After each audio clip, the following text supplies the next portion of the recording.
that. We don't think that we could sell those abroad. And then the real kicker now today is they said, we don't think Waterstones would like books like that.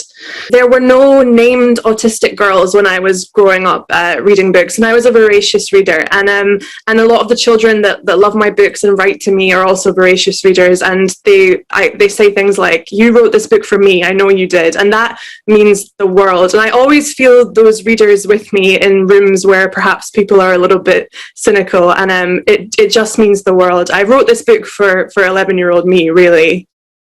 This book is fun. It's about a family, and it's comedic, but at the heart of it is a young girl who really struggles to fit in within the community. And I know what that feels like, and I know that readers today know what that feels like, especially after a difficult year for our young people. And so it's really a hand kind of reaching back into the past and into readers today to say it will be all right, and you deserve to be in fiction. You deserve to have your stories told.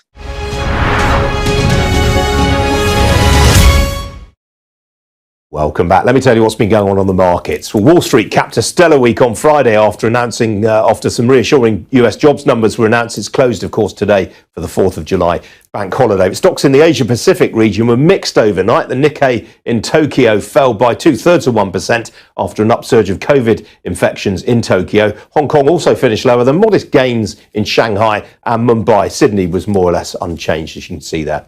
Well, in Europe, stocks opened firmly to the downside a couple of hours ago or so. Here's the current picture, more or less all of them in the red, apart from the MIB in Milan. Here in London, the FTSE 100 was also in negative territory the last time I checked. Well, look at that. It's crept into positive territory. It's up 15 points, some 0.25% higher. Falls in healthcare and consumer stocks are acting as a bit of a drag on the index. Well, the leading blue chip gainer, you will not be surprised to learn, is Sainsbury. That's on expectations that it may attract a bidder in the wake of the Morrison situation. Currently up nearly 1.75% there. Tesco up in sympathy as well, up 1.5%. On the downside, the biggest blue chip faller is Just Eat Takeaway. It's off some 1.75% as a full reopening of the economy potentially looms. Outside the FTSE, I mentioned Morrison's a moment ago. That's the current state of affairs. 11% higher, 266.7p there. And bear in mind what Richard Hunter was saying earlier, the offer agreed with Fortress on Saturday is 252p a share plus a 2p special dividend. So the market already pricing in a higher offer than that agreed so far by the Morrison's board. Another gainer to mention, GCP Student Living, that's a student accommodation group. Its shares are up by 9% on confirmation. It's been approached over a takeover by a consortium led by its biggest shareholder. On the foreign exchange markets, it's all been about the dollar lately. It's taken a bit of a pause for breath, though, after its recent gains. So as you can see, sterling is up by 1/5% against the greenback. Sterling also up by slightly less against the euro right now. As for the oil price, very interesting developments over the weekend. OPEC and its allies have failed to reach an agreement on a possible reduction in production cuts. A barrel of Brent crude, accordingly, as you can see, is up by just under 0.5%, currently changing hands, a barrel of Brent crude at $76.50 a barrel. That is close to the highest level since October 2018, I think I'm right in saying. Well, joining me now to talk about some of these stories is Melissa Davis. She's chief economist at Redburn. Melissa, good to see you again. We had some PMI numbers out of China overnight. Not all that great. No, it's a very interesting set of data. So it was the services PMI, and both the services PMI and the manufacturing data have been pretty weak. So they've come off in June, and they've also shown quite a marked deceleration in input prices and also output prices as well. So services output prices actually fell in June, which is really interesting because one of the concerns that markets have had is the exporting of inflationary pressures from China. And that just seems to be going into reverse, if anything, actually. Absolutely. But I mean, is services inflation that big a deal for China? I mean, surely it's all about manufactured goods and what's going on with inflation there. Yeah, that's true. But it gives us a good idea of what's going on. MyAfricaProperty.com. Tune in to On Point here on Starr Radio UK with Empress Regina every Monday at 5 p.m. GMT. Looking forward to your company.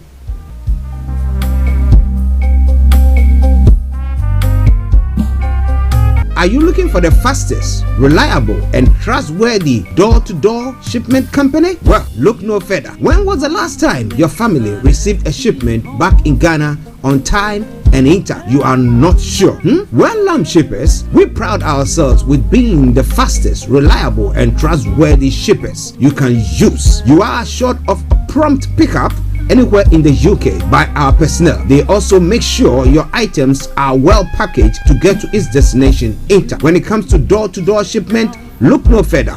Well, Lamb Shippers, contact us on 07939009321 or 07498911820, or you can visit our website www.welllamb.co.uk. You can also drop us a mail, info@welllamb@gmail.com. Well Lamb Shippers, fast, reliable, and trustworthy.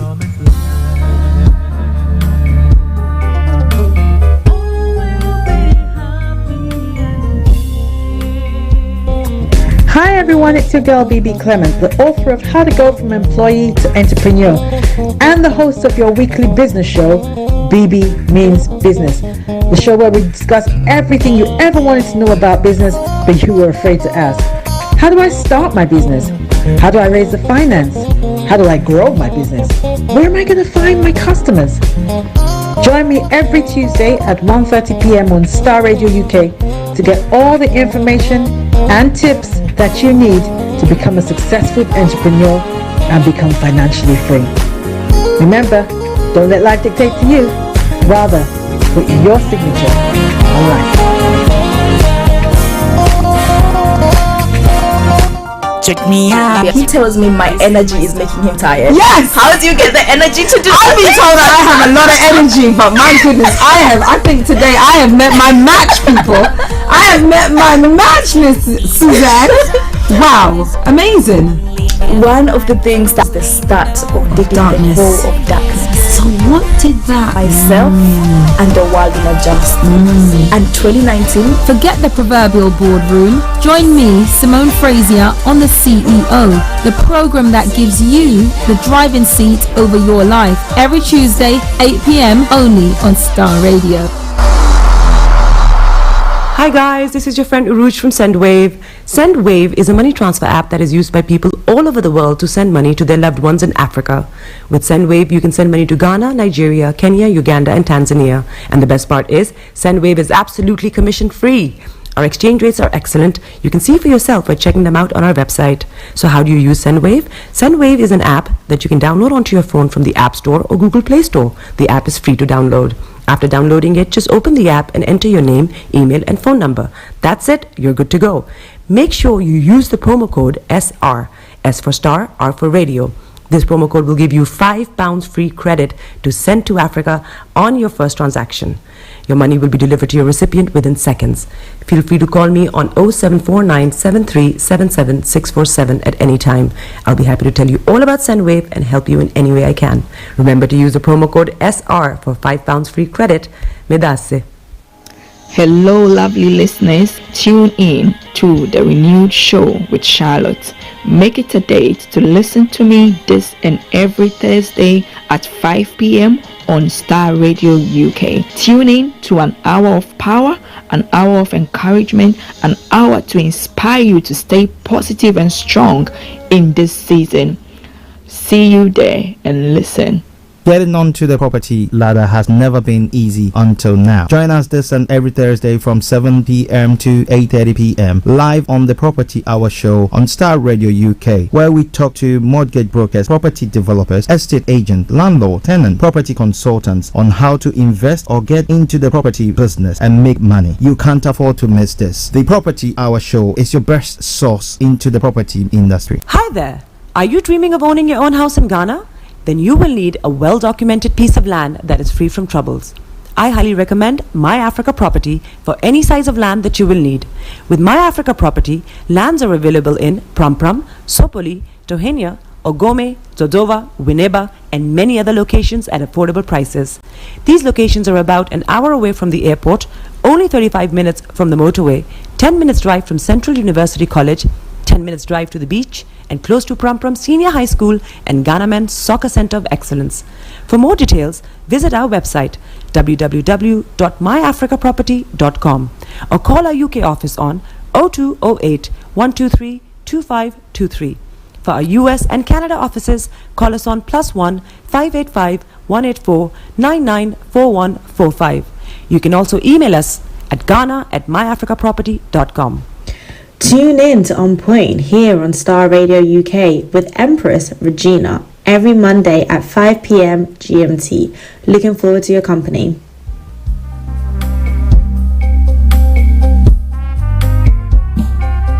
Are you looking for the fastest, reliable, and trustworthy door-to-door shipment company? Well, look no further. When was the last time your family received a shipment back in Ghana on time and in time? You are not sure? Well, shippers, we pride ourselves with being the fastest, reliable, and trustworthy shippers you can use. You are assured of a prompt pickup anywhere in the UK by our personnel. They also make sure your items are well packaged to get to its destination in time. When it comes to door-to-door shipment, look no further. Well, Lamb Shippers, contact us on 07939009321 or 07498911820. Or you can visit our website www.welllamp.co.uk. You can also drop us a mail, info@welllamp@gmail.com. Well Lamp Shippers, fast, reliable, and trustworthy.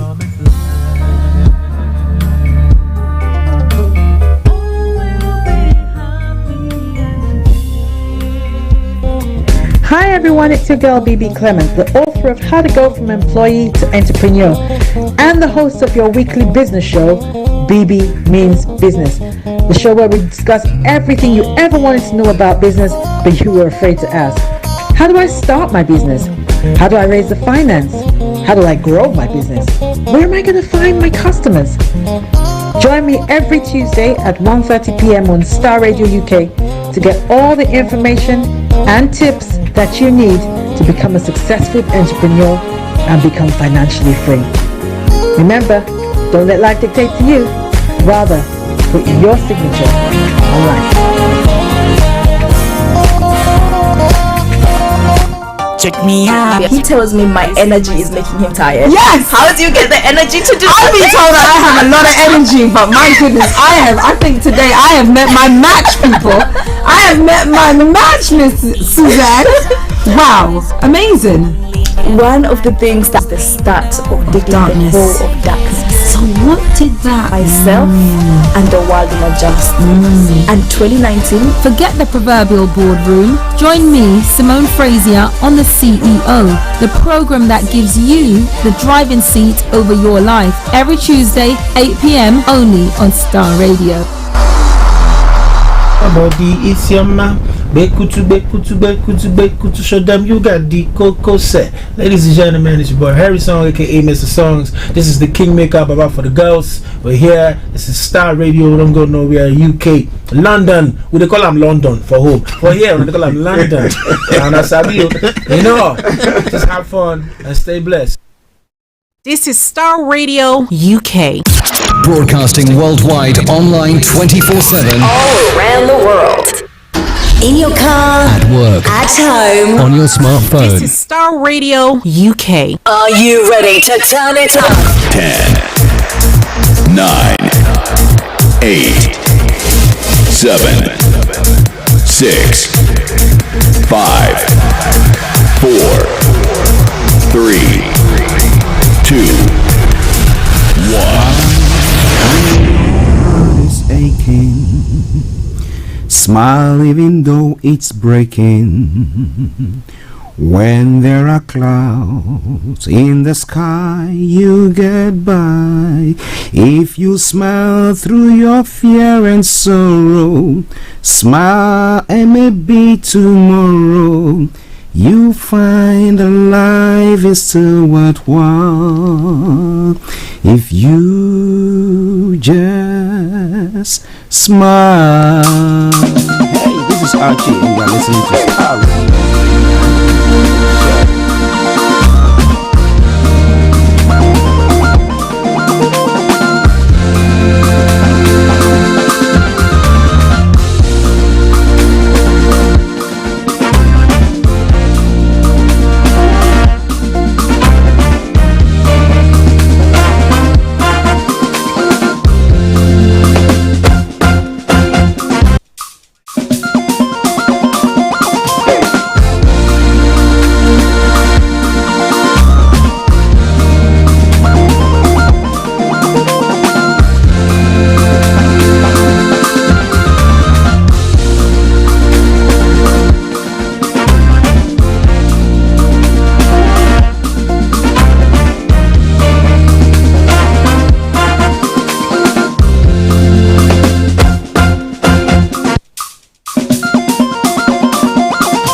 Put your hands and say, you were good, Lord, yeah.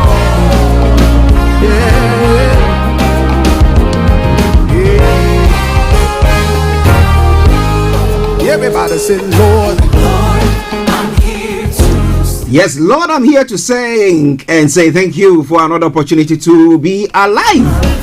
Like I say all the time, once you are alive, there is hope for you. And therefore, I want to take this opportunity to say good morning, good afternoon, good evening, good dawn to you wherever you are. And welcome to the Monday edition of Starr Radio UK Morning Show. So from now till 1 o'clock, when the curtains are brought down for the end of the program, I'm going to be your captain.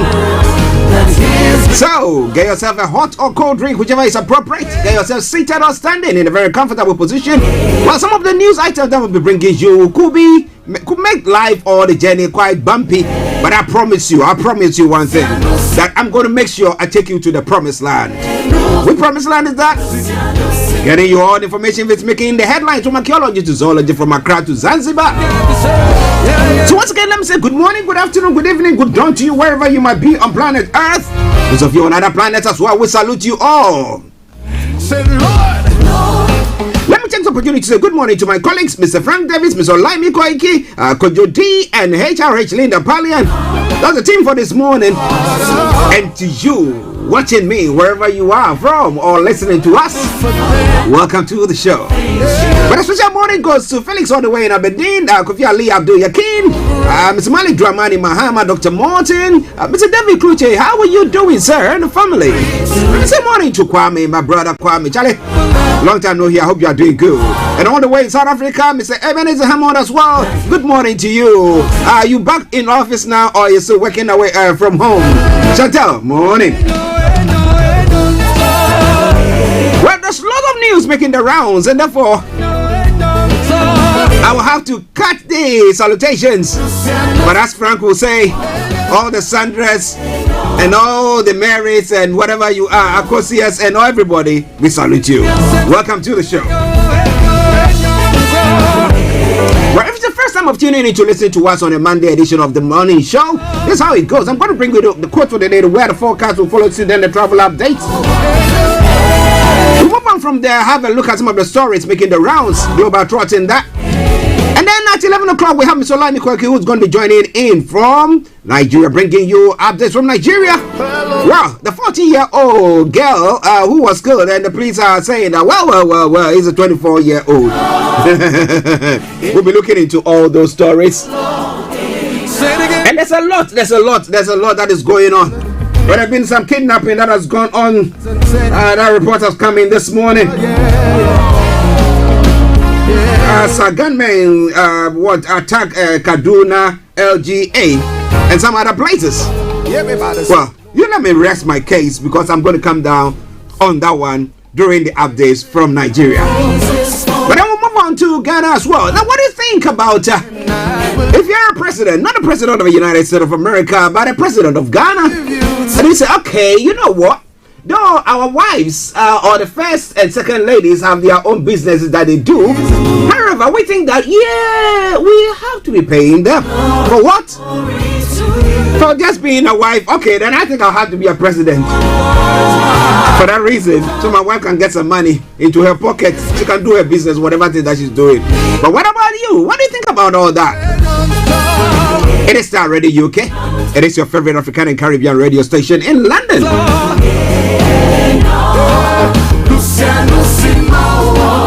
Playing in the background, John Metal and the Better Revival Choir saying, Enyonto. I mean, God is good. He is good. But for that,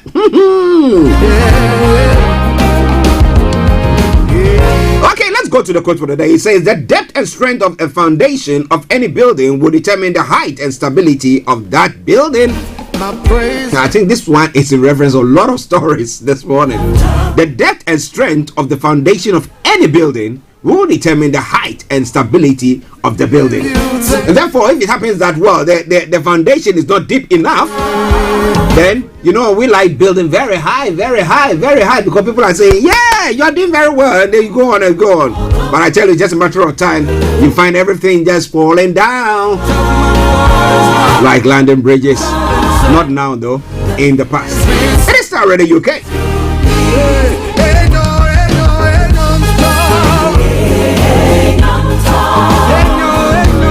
Share the broadcast with your friends and loved ones and invite them to like our pages as well.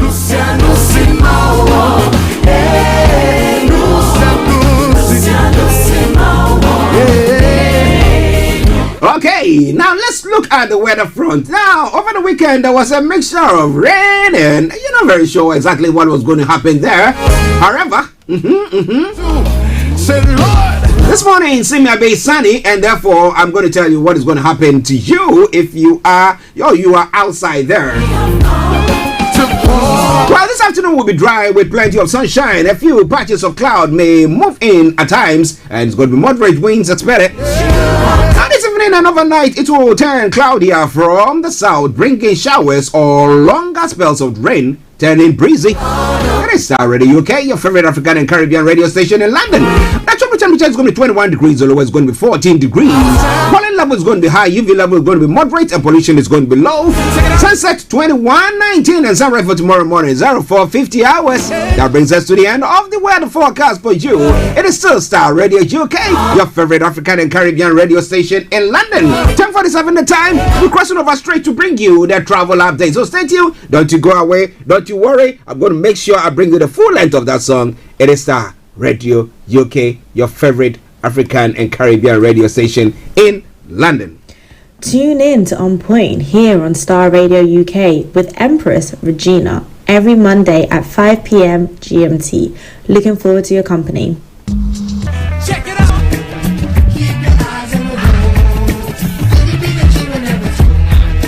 This is Starr Radio UK.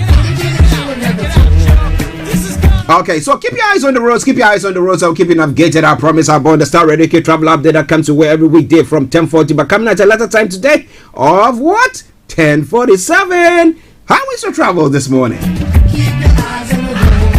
Well, on the Hammersmith City line, there are minor delays due to train cancellation on Piccadilly line as well. Minor delays between Acton Town and Heathrow, Oxbridge, and between Arnos Grove and Cockfoster due to an earlier signal failure at Caledonian Road. Good service on the rest of the line. Now, as we know, Waterloo City lines have still got planned closures. That aside, all the others, good service. London Overground, TFL Rail, DLR, London Trambling, good service there.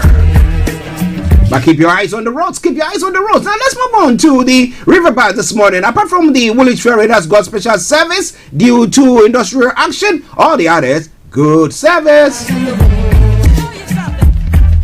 Now moving on to the National Rail as well. On the National Rail this morning, First Line Span Express has got minor delays, and Northern Rail minor delays there. It is Starr Radio UK. It is your favorite African and Caribbean radio station in London. The final segment of our travel updates. A1 has gotten closures there, A4 closures, Central London Red Routes closures, A205 closures there as well, and then A20 has got serious delays. If you can avoid all this, do your best to avoid it. If not, if you are stuck in there, continue to listen to us, and as and when there are any changes, we promise you we'll bring you to the fore.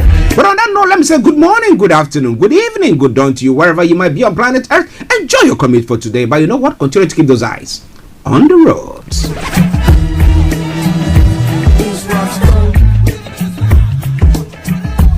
Hi there. Are you dreaming of owning your own house in Ghana? Then you will need a well-documented piece of land that is free from troubles. I highly recommend My Africa Property for any size of land that you will need. With My Africa Property, lands are available in Pram, Sopoli, Tohenia, Ogome, Dodova, Winneba, and many other locations at affordable prices. These locations are about an hour away from the airport, only 35 minutes from the motorway, 10 minutes drive from Central University College, 10 minutes drive to the beach, and close to Pram Senior High School and Ghana Men's Soccer Center of Excellence. For more details, visit our website www.myafricaproperty.com or call our UK office on 0208 123 2523. For our US and Canada offices, call us on +1 585 184 994145. You can also email us at ghana@myafricaproperty.com. Regina, every Monday at 5 p.m. GMT. Looking forward to your company. Welcome back to the program. It is Starr Radio UK, your favorite African and Caribbean radio station in London.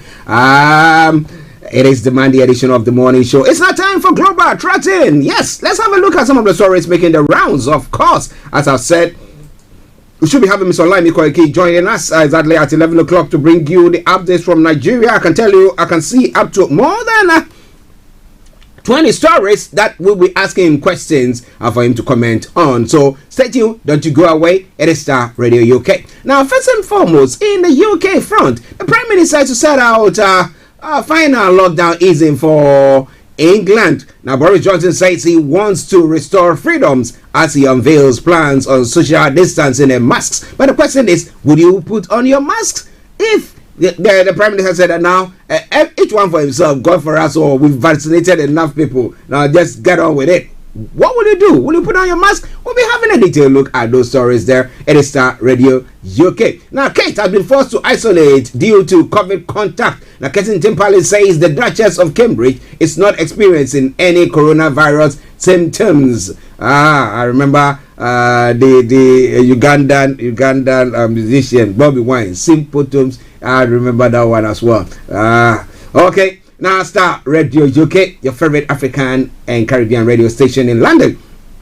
Now, one other story from the UK front: distancing not always possible. Train bosses say a train operator says it is not always possible to enforce COVID rules during busy times. We have people, some of our friends telling us that when they are on the platforms, the amount of people there makes it such that it is impossible to social distance. So now that they're going to ease it, what happens then? Well, we hope that hospitalization, as the experts have said, is not going to rise, and then we'll be able to combat this or live with it. All right, Starr Radio UK. And those of you watching us live on the Facebook as well, I say good morning to you all, and thank you very much. Continue to share the broadcast with your friends and loved ones. In Miami, apartment block demolished over safety fears. The remaining section of the collapsed building is brought down as teams resume the search for victims. Are they looking for victims, or maybe just looking for casualties or bodies?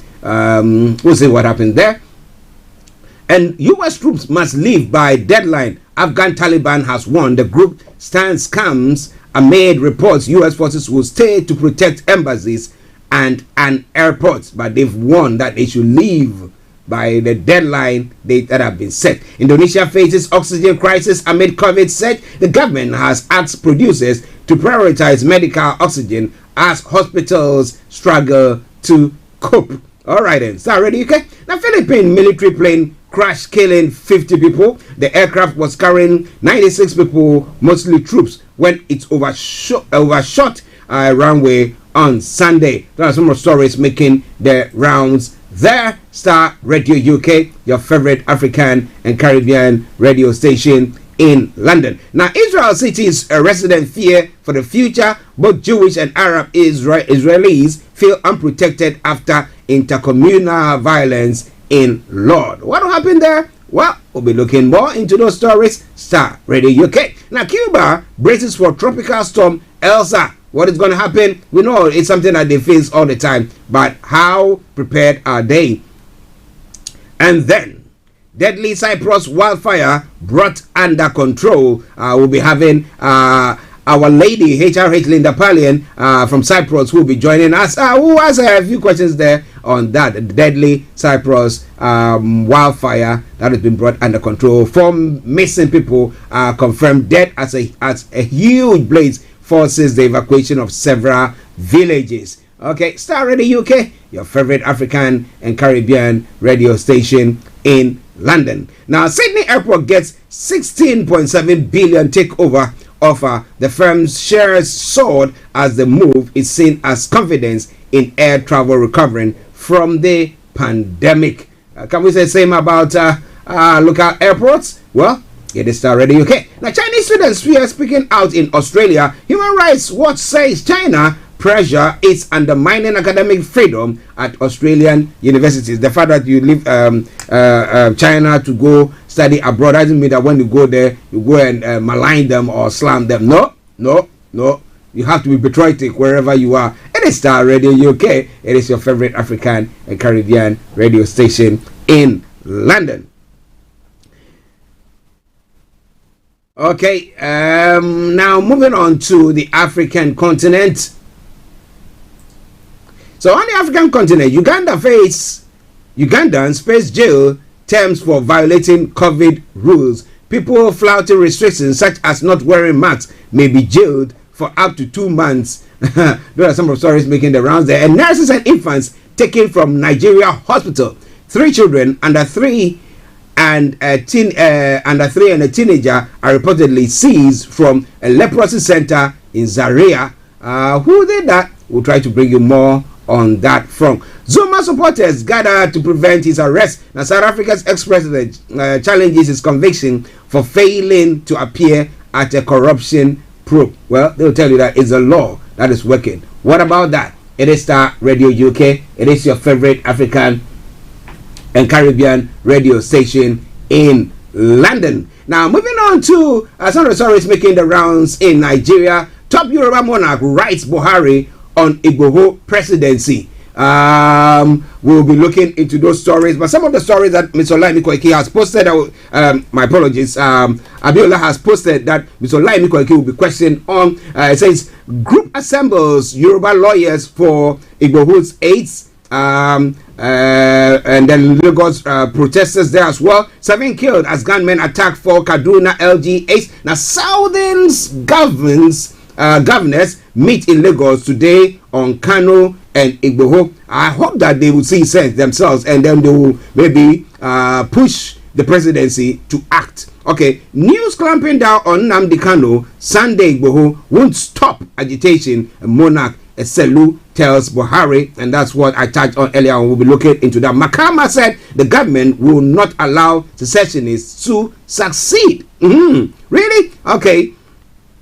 Not for Ododuwa Republic. Pastor Jiwa gives reason DSS attacked Igboho's house. Was he in the know? How did he know? Okay. Odamikin to security agents leave Igboho. Probe 40-year-old drink sellers killing at Lagos rally. But the security agencies are saying, oh, well, he was an adult. She was an adult. Now, man slapped, harassed by policemen after charms were discovered on him during Yoruba Nation rally. If I have charms on me, that does not break the law, does it? Well, interesting things there. But we'll be looking at all that once we have Mr. Olaimi Koiki on the show as well. And then moving on to Ghana, we built a resilient economy before COVID-19. That is what the Minister for Finance and Economic Planning of Oriata states. Now, if you did that, how come that just a matter of less than 14 days, when they decided to restrict movement and cause people to stay at home, the economy started, it diminished totally, went into a negative. So if you really built a resilient economy, do you think that's what we should have seen? Well, it's another story making the round. Data variant hits Achimota 135 students, and then Kwame Nkrumah University of Science and Technology suspend SRC election over violent clashes. Then the IGP Asante Apietu says Net 2 presenter Kweku Annan, the former IGP Asante Apietu, sues Net 2 presenter Kweku Annan. Why is he doing all that? So, yeah, we'll be looking into details of that. And an interesting story as well. Well, Oforiata, Chachuji Kata, we need to find time to interview Chachuji Kata. He said that, well, he was influenced by Oforiata to become to becoming a lawyer. That's quite an interesting one. I like it that way, that even if I don't see eye to eye with you, if there's something good that you are doing, I can take a cue from there a leaf from that book. It is Starr Radio UK. The final story: decapitated man was an Uber driver and headmaster. Fiase Assemblyman reveals. Now, there is insecurity going on in Ghana as well. So, a driver was beheaded, or somebody was beheaded. It's found out that he was an Uber driver. Was he lured into a place, and why was he beheaded? Well, this is a lot what we're going to be looking at. It is Starr Radio UK. It is your favorite African and Caribbean radio station in London. Let's take the full end of this music while we get ready for Ms. Olai Mikoike to join in. Stay tuned. Don't you go away. Good God, come on. Everybody put your hands together. If you know he's been good, lift your hands and say, you were good, Lord, yeah, yeah,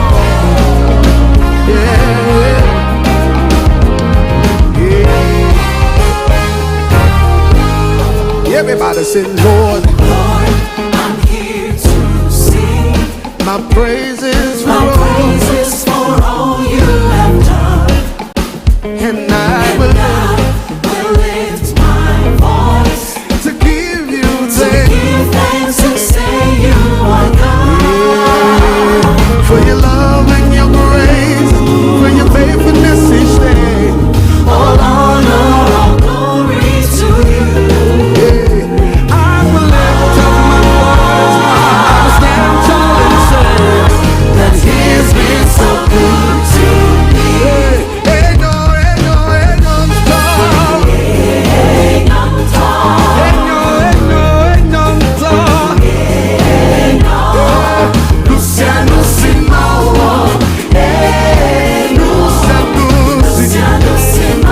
This is Starr Radio In your car, At work. at home, Broadcasting worldwide, online 24/7.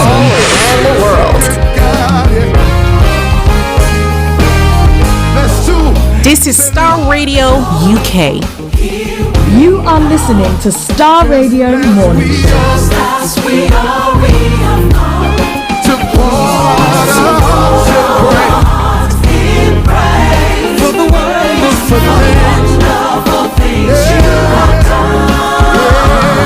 For your love and your grace, for your faithfulness each day. All honor, all glory to you. I will lift up my voice, I will stand tall and say that He's been so good. Take it outside. He's been so good to me. Ain't no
Broadcasting worldwide, online 24/7.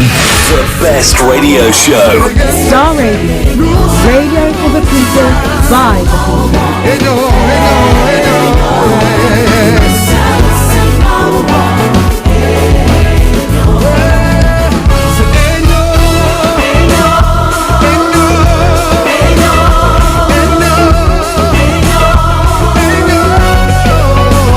In your car, At work. at phone.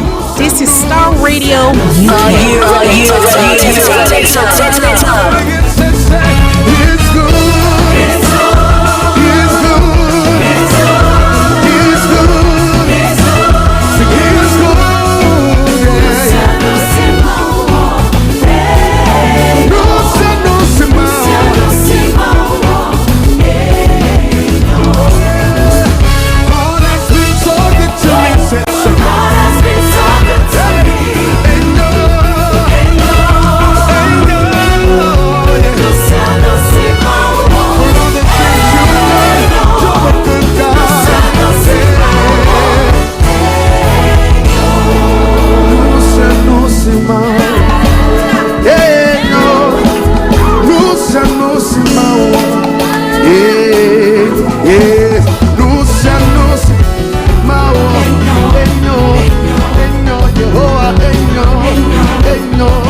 Well, that is Enyo. God is good.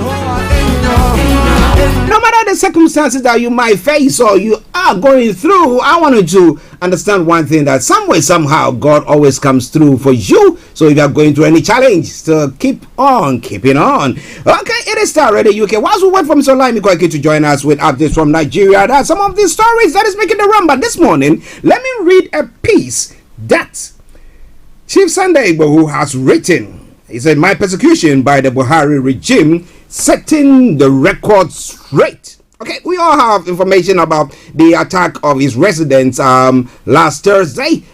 Is it last Thursday? Yes, last Thursday. That's before the weekend where they were going to have the Lagos rally. Now, let me tell you what he has written. There's the invasion of my home by Nigerian security operatives and the Department of State Security, that's the DSS, announcement that I am wanted has made it essential for me to set the record straight for Nigerians and the international community.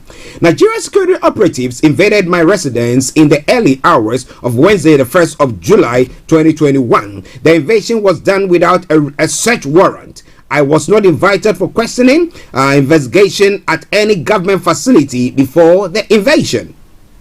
Now, the operatives that stormed my residence destroyed my properties, killed persons, and stole valuables and money. Pictures and videos of their atrocities have been widely reported in the media. Now, Nigerians and the world at large are aware of my resistance to the incessant killings, raping, and kidnapping of my people in southwest Nigeria by armed Fulani herdsmen. The failure of the President Muhammadu Buhari and his government to curb the criminal activities of the murderous herdsmen necessitated my intervention. I ordinarily would not have intervened if government had lived up to its responsibility of securing the southwest and Nigeria at large from the criminal activities of the president's ethnic men.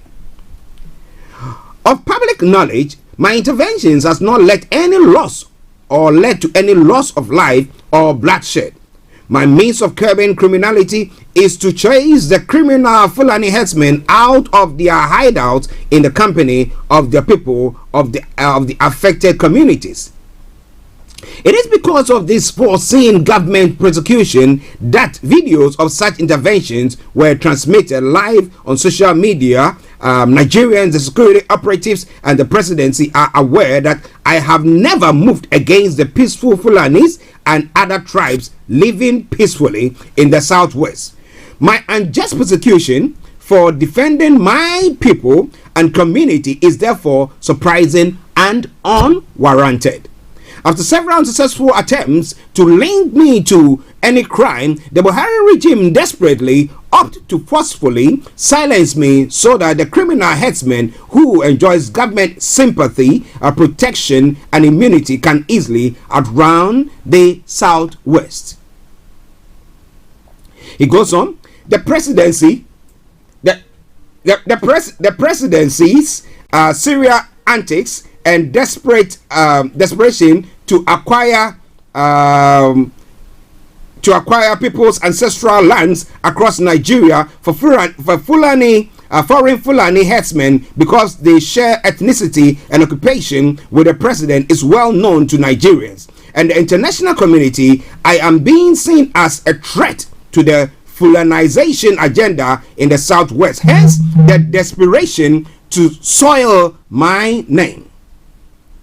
Nigerians and the international community should please be aware that the security operatives that invaded my home either planted the ammunitions being paraded in the media in my home or harvest them from their armory to frame me.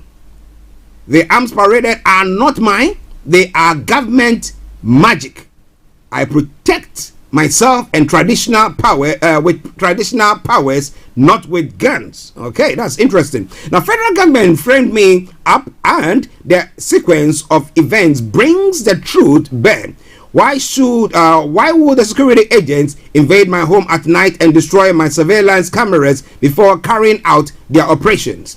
If not that they had an ulterior motive. In this modern age of technology advancement, why did the security operatives not put on body cameras to record their activities from the point of entry to their time of exit? Their action is a testament that the Buhari regime is incurable of using desperate approaches to silence peaceful social interventions. There is more on that, but for the sake of Mr. Lai Nikoiki, I'm going to cross over to him because we know that we have internet connectivity issues when it comes to that place. So once we have him on, we have to just straight on go to him. So let me go there, and I'll promise you, if you want to look at that story that I've just read, a piece from Chief Sunday Igboho in conjunction with the accusation that he is being labeled as a terrorist or anything of the sort. We'll go there. You can go to our Facebook page and read that book. Afizko Ajengbe, he said, I stand for Sunday Igboho. Good morning to you. And it says it continues with the Yoruba Nation now. And then let me say morning to Abiola, who has also done very well by sending us all those information that we're going to be discussing with Mr. Laimi Koiki. Yomi, good morning to you. A very good morning to you back in the studio in London. Good morning to all our listeners. Good morning to all our viewers from around the globe. And we'll welcome you once again to the Star Radio UK Morning Show. And welcome again to the first week of the new month as we look into some of those headlines that you've been discussing. Sorry we couldn't get back to on Friday. It was quite a lot of tension, quite a lot of things to review, but we'll be looking at also there was a press statement from the DSS that we could not emphasize on Friday after the attack on Chief Sunday Igboho's house on Thursday morning. But once again, a very good morning, and I'll come back slightly back again to you in the studio. Okay, yes, morning to you. How are you doing, sir? Well, it's been a very busy weekend. It's been a busy week in the last couple of days. Quite a lot of things are happening. But again, this is Africa, where things doesn't seem to come the other way, just like it's happened across the globe.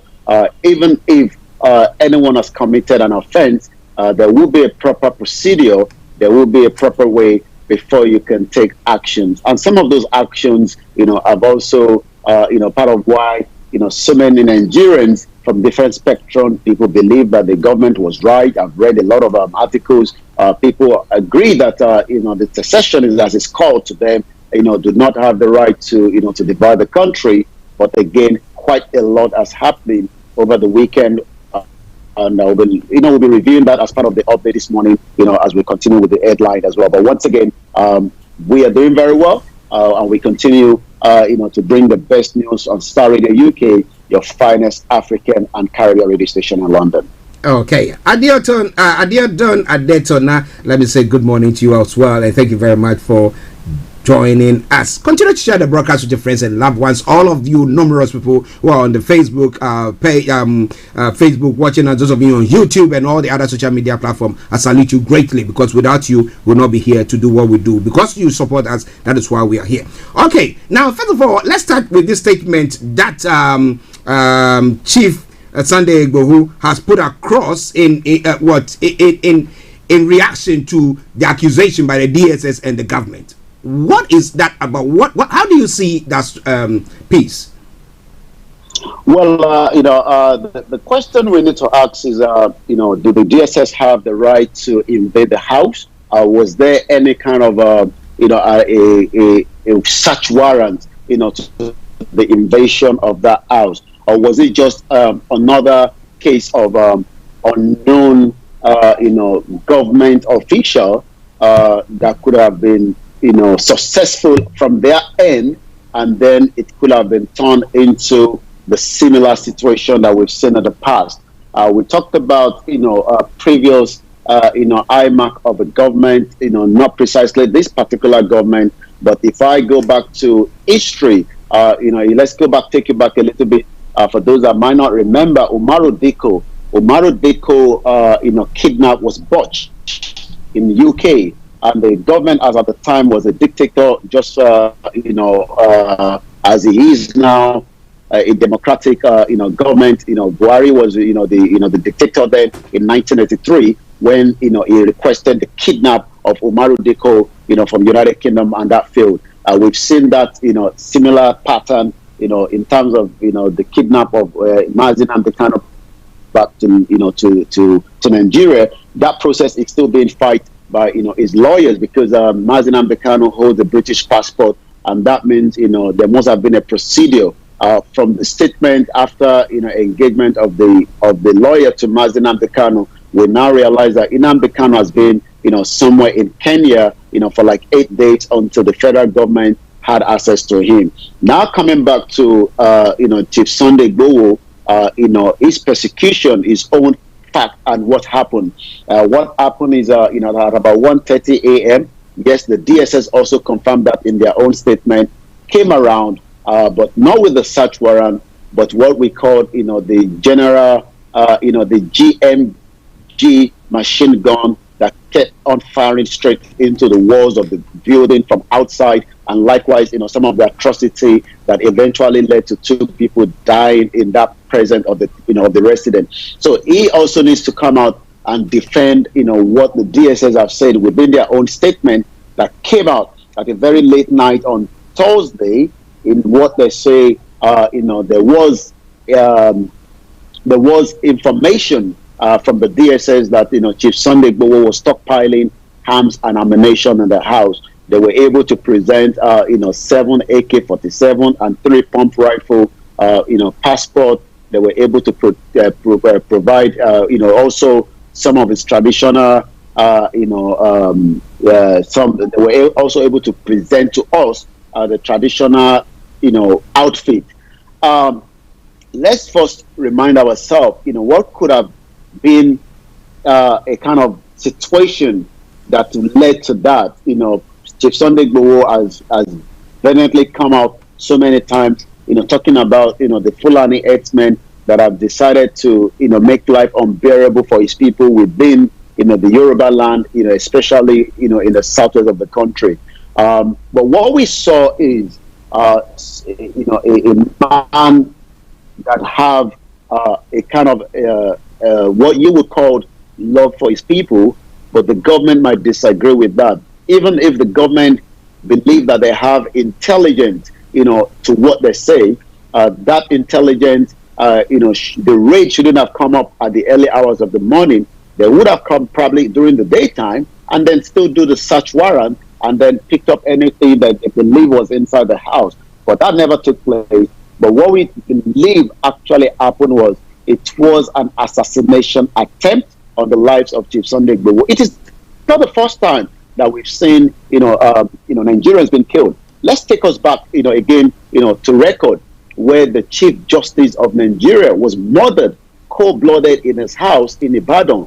We've seen Dele Giwa had a letter bomb. He did mention the name of the president then, that the letter came from the president. But till date, nobody has been, has been accused or have been found guilty.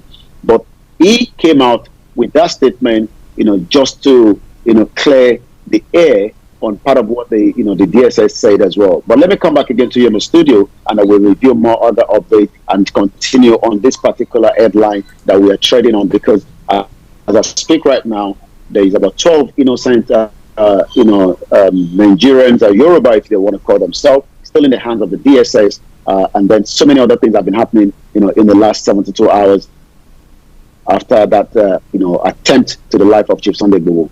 Listen at Star Radio UK. Mr. Olabiko, I keep bringing you updates from Nigeria. We're looking at some of the aftermath of the attempt on the life of Chief Sunday Igboho and attack on his house and his reaction, and some reaction that is coming from various quarters. I mean, we have the monarchy that is I mean, also backing him, and we have some priests or clergymen who are also saying different things. Some legal brains also saying different things. We'll be coming into that, but let me say good morning to Fagbohon Oladi Meji, and then Hamed Abiodun and Victor Yemi. Good morning to you all. Thank you very much for joining us. Now, first of all, these 12 people who were abducted from Chief Sunday's house after the attack, have you had any information about them? Their whereabouts, their well-being? Are they being charged for anything? What has gone on? Well, I can confirm that they have not been charged yet. I mean, this incident happened on Thursday. In a climb, in a proper society, they could have been taken to the court on Friday or latest on Saturday morning. But as of now, they have not done so. But I can confirm that a barrister is already making his way to the DSS office, who will be in charge of those 12 individuals in the hands of the DSS. Okay, listen to Star Radio UK. Now let's look at some of the reactions that have come from various quarters. Now, first of all, one from the monarch, who is saying that that's a monarch in the Yoruba land, saying that we support Chief Sunday Igboho and his action. Now, what has been the reaction from the federal government? Well, a mixed reaction since Thursday. And I've been following, those, reaction. Let's first touch on one of the monarch, the Olowu of Owu Kuta, Shu State, Oba Adekunle Makama, who has one agitator against the move to disintegrate Nigeria. So you can see that it's not just people supporting Chief Sunday Igboho. We also have some of the monarch that disagree with the disintegration of Nigeria. So that is one from Shu State as well. But let's come back and talk about, the senior pastor of the awaiting the second coming of Christ ministry, Adewale Giwa, says not for Oduduwa Republic. Pastor Giwa gave his own reason, while DSS, went hard, in attacking Chief Sunday Igboho. And part of that reason is because if we remember at the beginning of this year in January, just as we came down, after the 6 months that we spent in Nigeria, that Chief Sunday Igboho went to Igogon and gave a warning to one of the Fulani herdsmen that have been there for over 3 decades. But part of the reason why he has been there has also created a lot of atrocity, and he was vacated from that. He says, according to Pastor Giwa, that it doesn't seem, the federal government, who is also the President Muhammadu Buhari, who is also the tribeman of the Fulani, was not pleased, with such, provocation from their side, and that is the reason why the DSS, have actually come down. Let's talk about what Odumaki to security agent leave Igboho and probe the 14-year-old drink seller that was killed by a street bullet on Saturday during the Lagos mega rally. Dr. Joe Odumaki also says, rather than looking at Igboho, the government and the Lagos State Governor and the Commissioner for Police, Odumosi, must now look into why a live bullet was shot, and that eventually led to the 14-year-old that was killed. I mean, as she was killed, the police denied it. That the police came out with a statement quickly to even say that the body must have been put in there, and you wonder why those kind of lies should be put into, especially when we had a live broadcast from where the girl was eventually killed and the body was taken away. I can also confirm that the southern governors will be meeting today. Part of their discussion will be Kano and Igboho. That is coming up later on, today. Also, I've looked at what the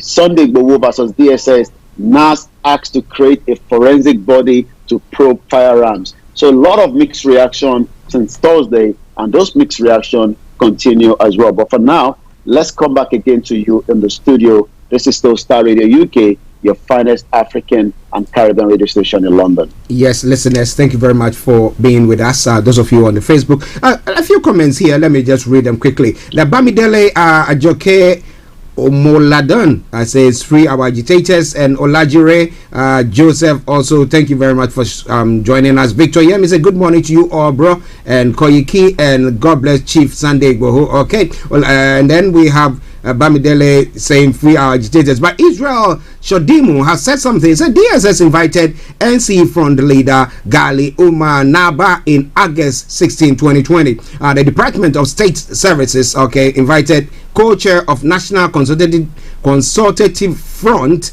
Alhaji Gali Naba, over an interview he granted Channels Television on the plan. Galadima. Okay. On an interview that he Channel Television on the plan of the movement to bring about a new Nigeria that works for all. But why was Chief Sunday Adeyemo not invited by the so-called DSS? Definitely, it is glaring that he was to be terminated. They never wanted to negotiate with him or anyone of that, for that matter. That's how Location 9 is being operated. Now, Victor Yemi sends posts emoji, a crying emoji there, and Bamidele. They are all in support of Mr. Olaimi Kwaki, bringing us a good update from there. But let's come to the Saturday mega rally that was supposed to have taken place. I saw some videos. I was watching the live videos that was going on, and I could see tear gas being fired at first, and the people were being dispersed. They were people were just running helter skelter because the security agencies were not going to allow them to do whatever. But with eye on the ground, what did you see, or what have people been reporting of, apart from this little girl that was shot dead? Well, the rally that has been planned, for a very long time, and also just as those rallies have been held across different states, within the Southwest as well. The procession was meant to take off just before 10 o'clock, but you could see the ever presence of the security operatives, from the Lagos, CP, the Commissioner for Police, with heavy manhandling of the peaceful individual that went for the rally. Yes, tear gas was used, water cannon was used on them, live ammunition that was heard continuously on the live broadcast that was coming out from that particular area was used as well, and that also created a lot of panic that people were running helter and skelter. At some point, we thought after the briefing of the Commissioner for Police, he was interviewed just before the whole rally, was about to kickstart, and some of the questions that was put to him, he was unable to answer that because we have evidence that the organizer Ilana Modua, did also put in a request for that rally, and also 48 hours before the rally, also put out another press statement, to give some of the reason why the rally needs to hold, and the Commissioner for Police do not have the means to stop that rally. But that went the other way around. That rally was completely turned into what the police created, because those that went for the rally were very peaceful. Yes, the police were able to detain so many of those innocent Yorubas that went for that rally. They've also labeled them of carrying arms as well. We know this is not the first time Nigerian police do such, by putting ammunition that is in their own armory, just like they've done with Chief Sunday Igboho right in front of the press, and also traditional charms. And the question you ask is, where does it say, that if you have the traditional charms, that definitely means you cannot use it. If that is what you believe in. And Nigeria is not just a Christian or a Muslim country. We have a traditionalist that believes in it, and they would also be able to use that as well. And the procession, we were looking from different angles of the cameras that were rolling, and all those evidence is right there for those that might want to see it. But you could see that those that went for the rally were very peaceful until the police became very hard on them, and that also led to the death of the 14-year-old girl that is now the only girl or the only individual in part of the whole rally that have taken place that have died in Lagos. That shows Lagos was ready and very hard on those that went for that peaceful rally. Listen, Starr Radio UK. Very troubling time in Nigeria. Let your comments continue to come in. I promise you I'll do my best to read them as well. So let me quickly read them, and then we can come to Mr. Olaimi Koiki for some of the other stories making the rounds there. Habib Sani, thank you very much. Antonia Dede G, with an emoji, a crying emoji. Olamile Khan Ope says free our agitators, location 9. Emmanuel Agemo says good morning to you all. This current government is just okay. BS, location 419, bad people all over. I pray for Chief Sunday Igbohu. And then Suleiman Yusuf, let me say thank you very much for joining us. Oyatunji Abdullah Man Agbo says free Sunday Igboho. Bamidele Ajoke, and then Victor Yemi, I love you, and we also love you. Bayo Femi Oladukon says the arms found in Igboho's residence must have been brought by the raiding soldiers. They have body cameras but not used. Of course, when you want to do dodgy stuff, you never turn on your camera, would you? Okay.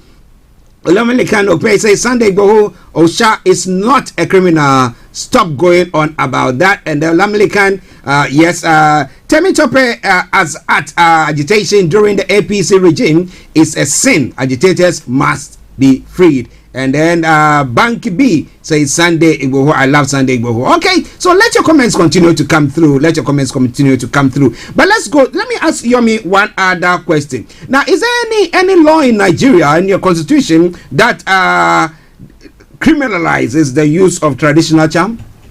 If I have some big things around me, there's no law. I mean, there's no law that that says so. And it's quite, amazing or surprising, if that is the right word, that the police is now, presenting, traditional charms as something of a crime, for those that believe in it. Like I said, we're not just Muslims or Christians. We have, a lot of traditionalists, and that is what they believe in, and nothing can change that. Okay, let's bring us some of the other stories that is making the rounds. Thank you very much, sir.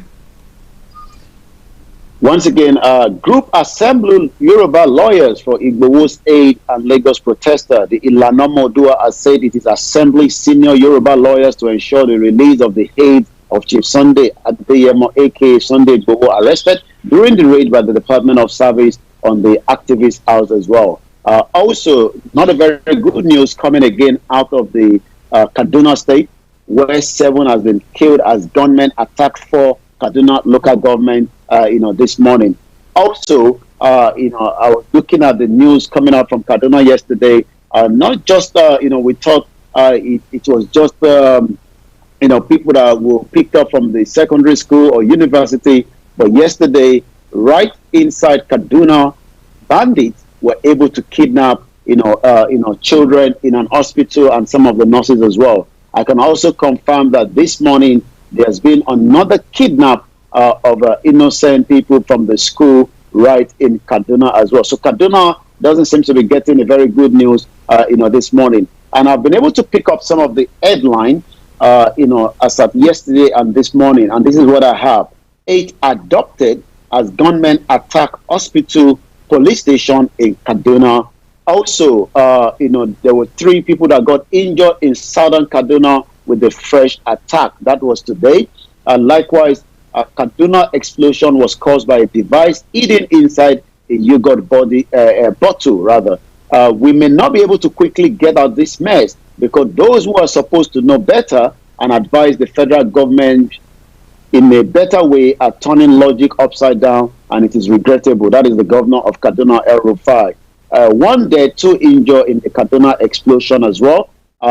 Likewise, bandits, as of this morning, kidnapped scores of students in Bethlehem School in Kaduna. So you can see that the headline coming out this morning is not, a very, very good one as well.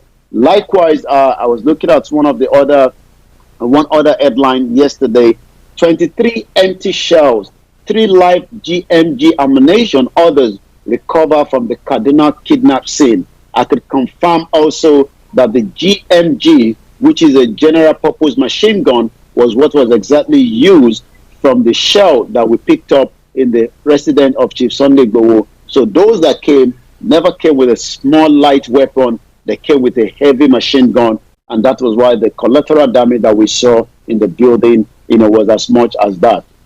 Also, bandit kidnap scores of students in Berkeley School in Kaduna. Suspected bandit today, Monday morning, stormed the Berkeley Secondary School, Maramara, Chikun local government area of Kaduna State, and kidnapped scores of students. We don't have the total numbers of how many students have been kidnapped, but we will continue to monitor that as well. Idris Abdul Karim is a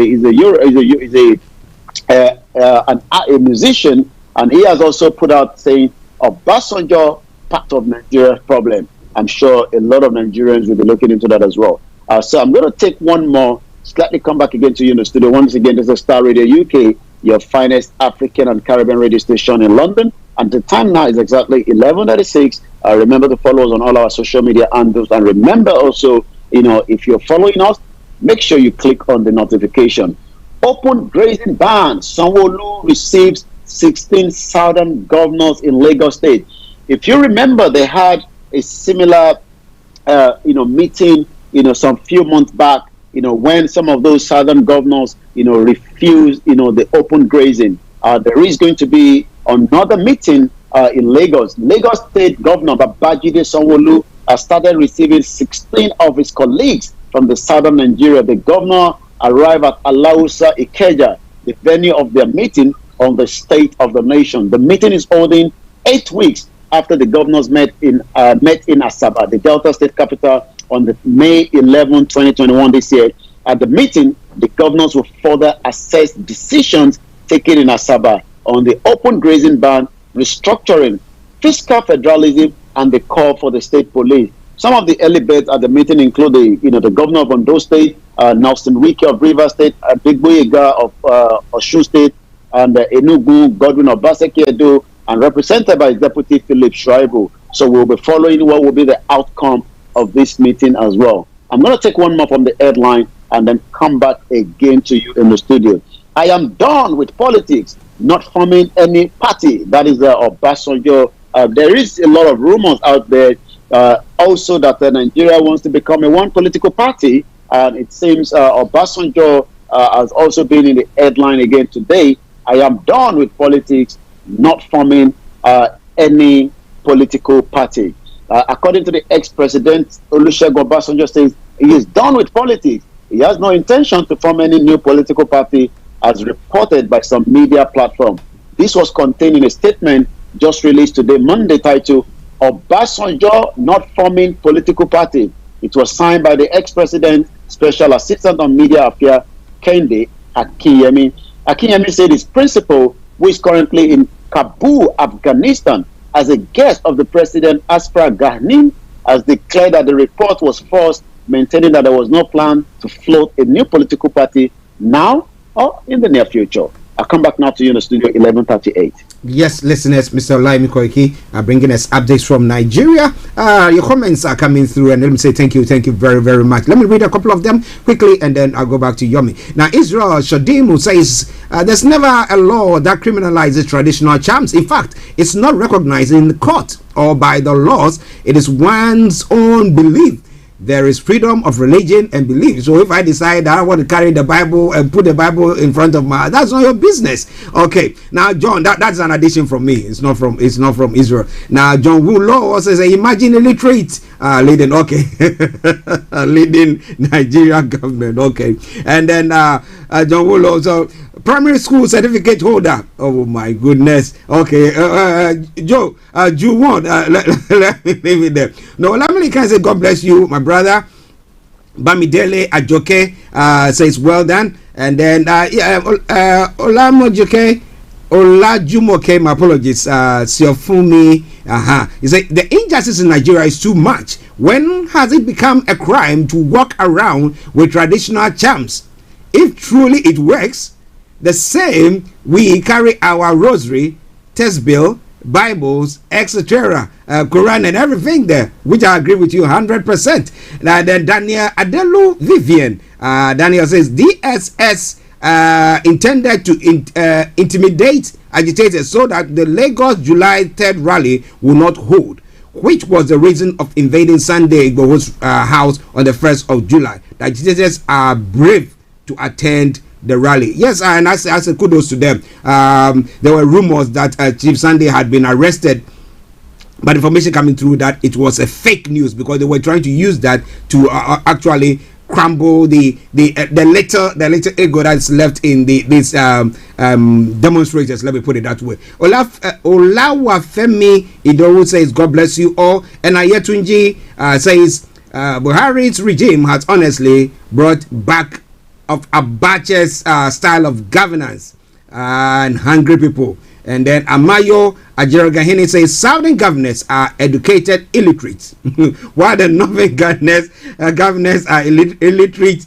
Okay, that's a quite an interesting one. I think we'll have time to discuss that once we're educated illiterates and literates. We'll see how it all goes. But Yomi, let me ask you a question there. You said that the Southern governors are meeting.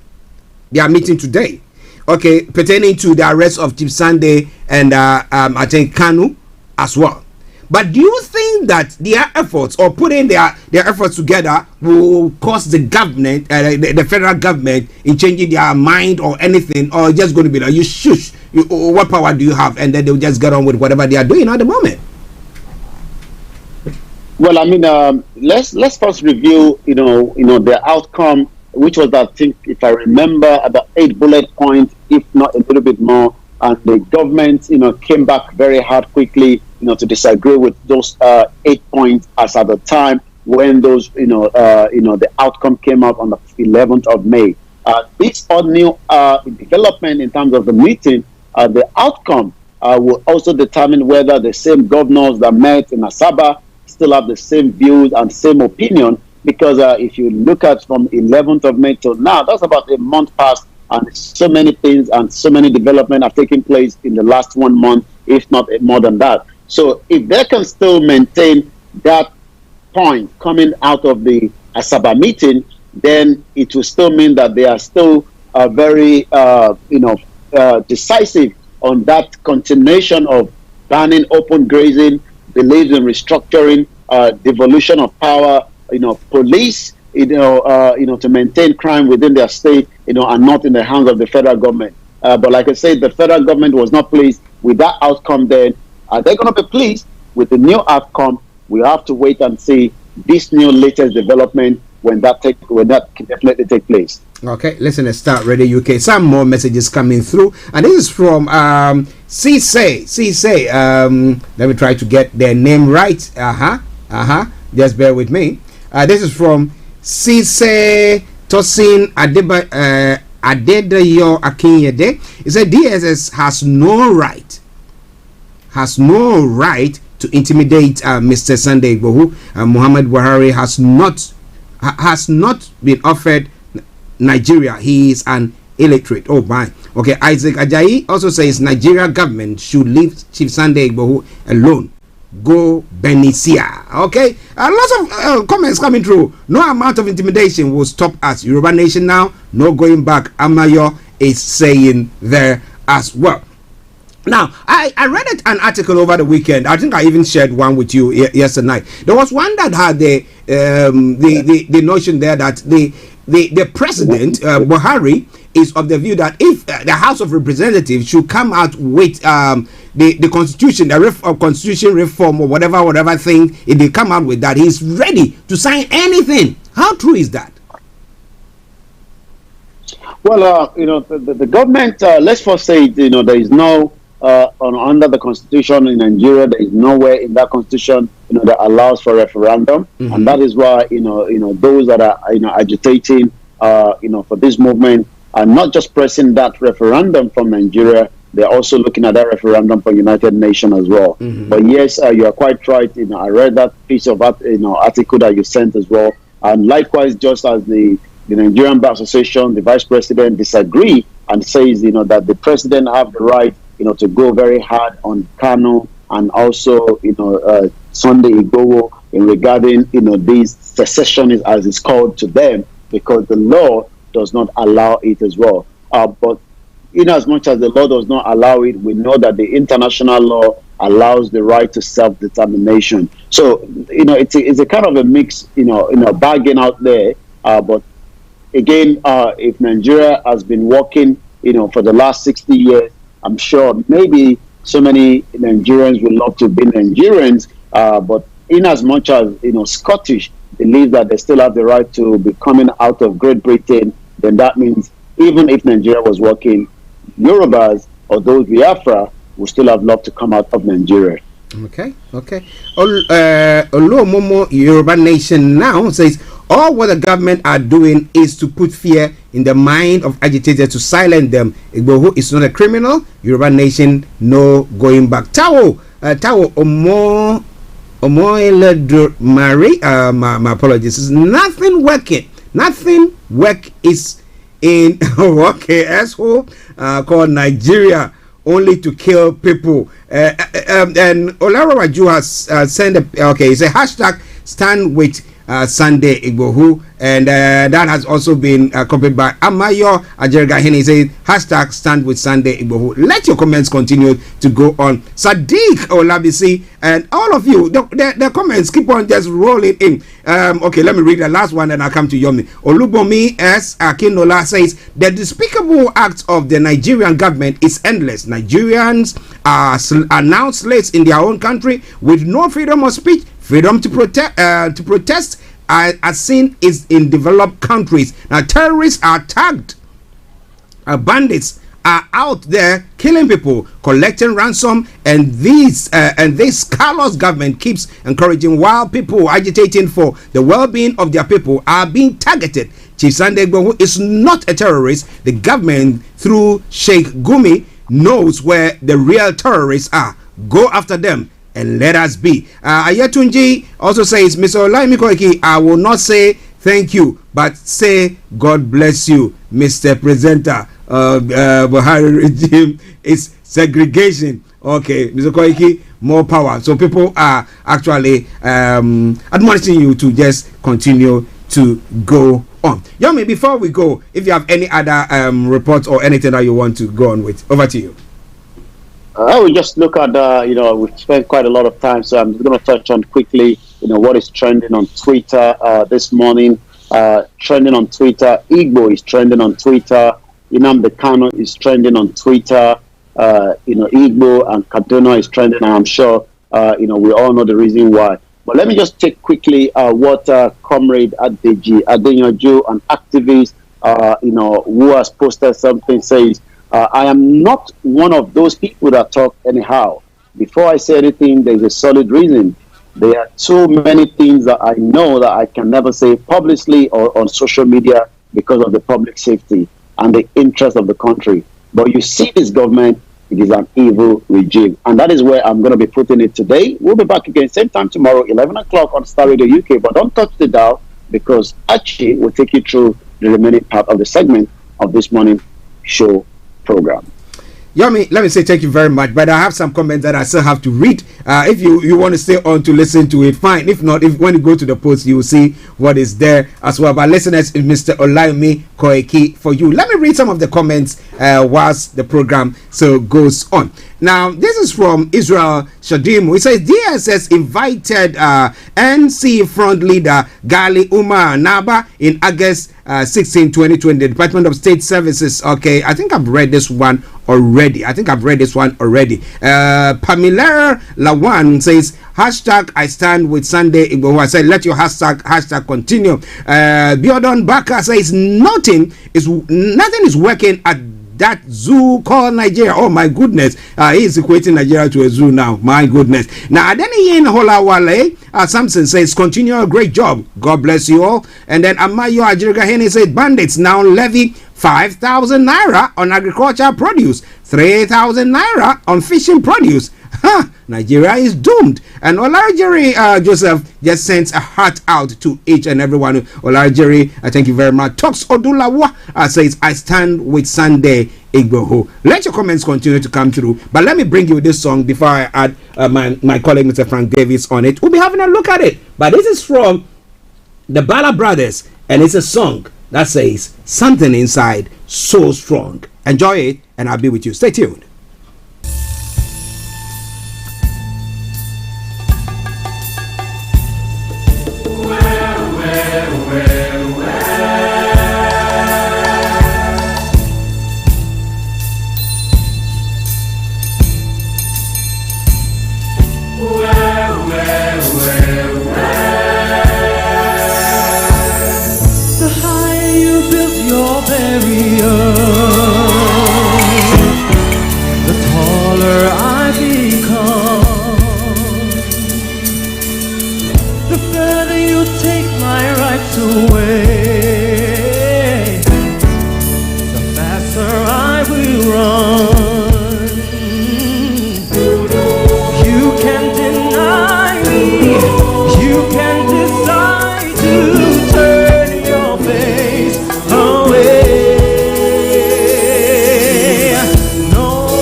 On your smartphone, broadcasting worldwide online 24/7. This is Starr Radio UK.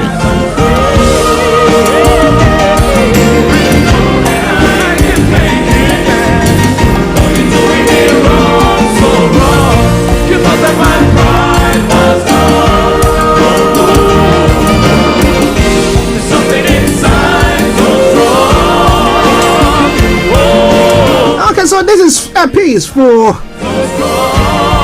all all people who feel oppressed.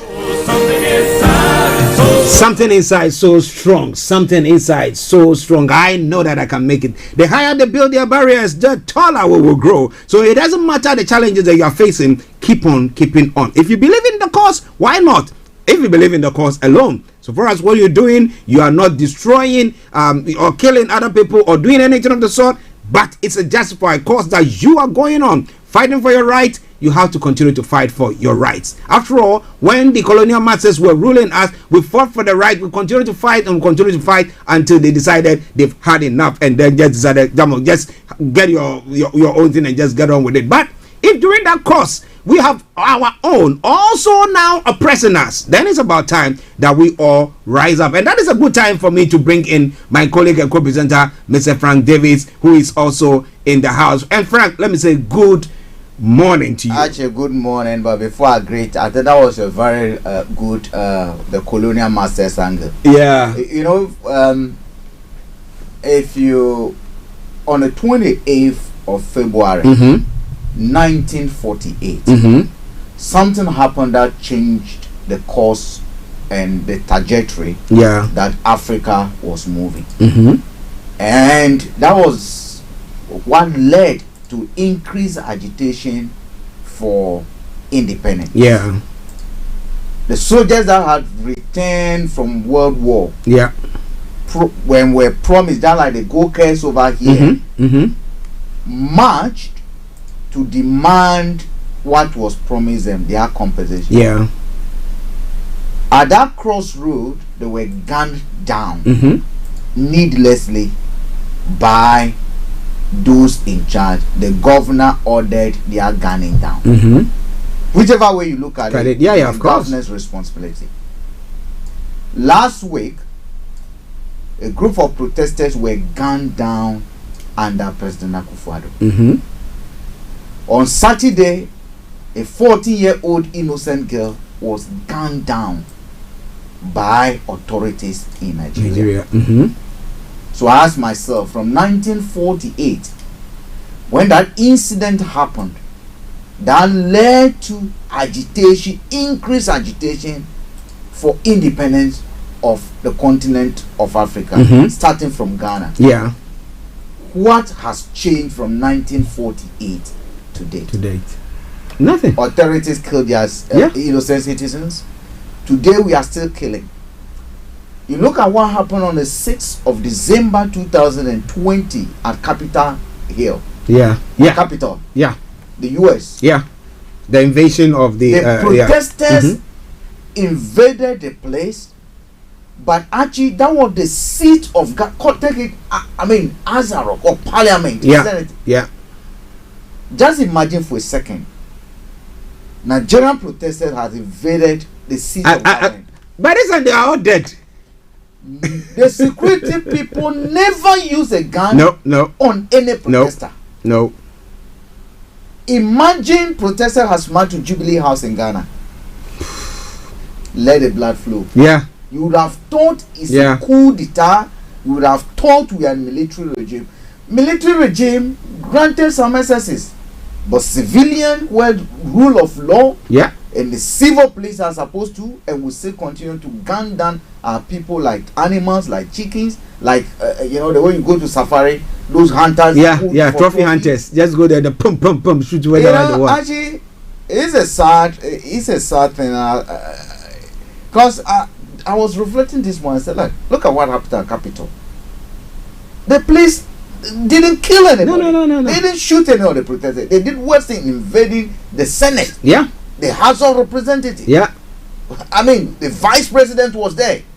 The Vice President had to be rushed to underground bunker. And here we are. NSAS protesters were gunned down. People going on peaceful demonstration were gunned down. Someone was killed. The youth were protesting, gunned down. I mean, they are becoming worse than even the governance that we had. Because actually, what has changed? Nothing. What has changed? You see, the only difference I see over there is in 1948, the people of Ghana were angry. The men and women of that blessed land rose up in anger against by then the colonial rule. They started pushing, doing everything, those who were in the foreign land even trooped down to be able to help the fight for the independence. Yeah. Today, our brothers are being gunned down, but we are not rising up the way we should, basically because APC is in power. And they have their own followers. NDC is in opposition, they have their own followers. So when they're gunning down, those in power will support the murderous regime, and those in opposition will raise red flags. I bet if DPD were in power today and that shooting has happened in Nigeria, you see them going, celebrating the government. That is the problem that we have today. At that time, we were not divided. You might have UGC, but we were all fighting against one enemy. Had not even been formed because CPP came to being 1950s and other things. But by then, we had a common purpose. Our focus was for independence. And therefore, the nation rose. People who were not even Ghanaians trooped down to Ghana to help in fighting the cause of independence, right? But here we are today, the same thing is being repeated by our own leaders who our great-grandfathers sacrificed to get into power. But they are now cleaners, but we seem to be quiet about that. It saddens my heart. The 14-year-old boy, a girl, and again, I look at a picture of a boy who has been amputated at Confanochesis Hospital as a direct result of bullets that destroy his legs. A young boy. And the understanding was even not part of the protest. No. 14 years. Why am I that person? No. Anyway, good morning to our listeners, wherever they are. We thank them for being part of their continuous support for Starr Radio. Okay, listeners, let me read a quick some of the comments that have come through. Olajire Joseph says, something inside so strong. Wow, I love this song. Okay, thank you very much. Holy Adeyinka says, I stand with Yoruba Nation. Ogenyi Joseph, he didn't jump bail. Nigeria government sent soldiers to kill him in his house. He is to save his life. Simple. And then Abdul Latif Al-Mufti Sadiq say, Olayomi, thank you. Continue with your great job. We stand with Sunday Igboho. Ogenyi Joseph Namdi Kano. Olajire Joseph. Oh no, something inside so strong. Okay, thank you very much for loving that song. And then he has lots of emojis, crying emojis and others. Now he said, gonna do it anyway. So, like I'm saying, you have to understand one thing, that lives will be lost, property will be lost if you have a cause that you are starting for. But if you believe in that cause, then continue, because you will get to that promised land. And actually, there's a very, very difficult issue here, because we're dealing with a system where, whether we like it or not, there's a constitution. And until that constitution gets changed, that is what we're governed by. That will be deemed the supreme law of the land. And that constitution spells out that secessionists are a threat to the state. The state, and the state must do everything to quell them. And therefore, authorities will be torn between which way to go. To support secessionists, allegedly, or to build the constitution. But we know if that very constitution is not fit for purpose today, then I do believe we must, those in power must be reasonable enough to make room and pursue the first course of action, which should be aggressive dialoguing. To dialogue, but not to treat people, because at the end of the day, whatever you do, that same constitution that grants you the instrument of authority and power to that office also tells you to protect unity, to protect lives, and to you're governing for the people. Okay, so when you're governing from the people and the people says, look, something is not right, it doesn't matter whatever the constitution is saying, it is time to look at the consumer whether it serves its purpose, and if it's not serving its purpose, how do we fix the problem? But you cannot, just as the Western Nigerian lawyers are saying now, that because the constitution makes provision to treat secessionists as terrorists, we should go and bulldoze all of them, kill all of them. That would be madness. Laws are made for human beings. Yeah. And when it gets to a point the human being sees that these laws are not fit for purpose, then a dialogue must be opened so that we can reach it, because it's a living document. Yeah. And it must be a living document. Yeah. Interestingly, I mean, with what you're saying, yesterday, you remember the piece that I sent to you, I sent to Olaimi as well, where you're saying that you cannot, the constitution doesn't make provision for that secessionists, and the like you're saying, the president has a right to stamp down on them. That is coming from an illiterate lawyer. I mean, he is the vice president of the bar. He's an illiterate lawyer. Actually, you see, part of the problem we've had in Africa is educated people who, behave because they are okay. They cannot think. They look at paper and they think A, B, C, the 1 + 1 = 2. So when you do it 0.8 plus, or you do 2 or 0.8 plus 2.2, they find it difficult because it is not 1, it cannot be 2. Not thinking outside the box. I read that piece and I think he's an educated illiterate. I'm sorry to say, he's one of the highest respected lawyer across the whole of Nigeria. Yeah. But I'm afraid the comments he uttered excuse my language, a bit of stupid. It's just like the way the IGP of Ghana, the comment he uttered, that the police have the right to shoot at demonstration when their lives are at stake. Actually, every police institution has riot control and demonstration control, specialized trained officers to go and disperse a mob. When you see the police, that's when there's protest and they are going, it is not every police that is put in front. There are people who are trained. Did you see any shield being held by the police officer? No shield. No. They went with guns. But and not this in live ammunition. The first point of call would have been shield. The second point of call, pepper sprays. Third, batons. Those are the things that the police use in controlling crowd. When we see protests over here, let's just take the picture of Capitol. Shields were deployed.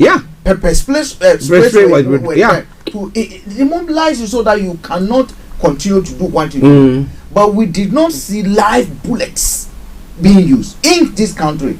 Almost every weekend there's a demonstration is going on. Almost every weekend there's a demonstration. Why can't we do it? Why do we think we live in a jungle? We think as if we live in a jungle. When people are protesting, we think they are lions coming to chew us, and therefore we must cock our guns to kill them. It doesn't make sense. And you see it across Africa. Look at what happened in Uganda. Brothers and sisters were killed like chickens. And these are people we voted for, and these are people who you want us to be calling our leaders, father of the nation. That's what I'm saying. Look, the other fathers, they say we should. I said they are not fathers of them, because no father. No father would treat their children, or a good father would treat their children that way. Father, actually, not even a good. Any father who pull a trick, who kill there's something wrong with them psychologically. So most of these African leaders, psychologically, they are not up there. And that lawyer, there's something wrong with him. He has to be examined. Well, do you agree with Mr. Frank Davis? He said that lawyer has to be examined. Well, some of the comment that is coming through again, if to say the Zoo government succeeded in killing of Igbohu Osha, they could have denied the coming to the house and say it's unknown gunmen. I agree with you there. And then Ismaila Ajadi Subaru says, and hashtag end Nigeria now. Because I agree with him, because they would have said that They didn't know those who came to the house to do that, because that's the target, to just kill the person. But Frank, when they displayed some of the alleged arms that they found from Igboho's house, apart from whatever rifles, now if you say somebody's amassing arms to do something, you're not talking about 10. Or you remember Ghana, when they said these people were going to they were planning a coup.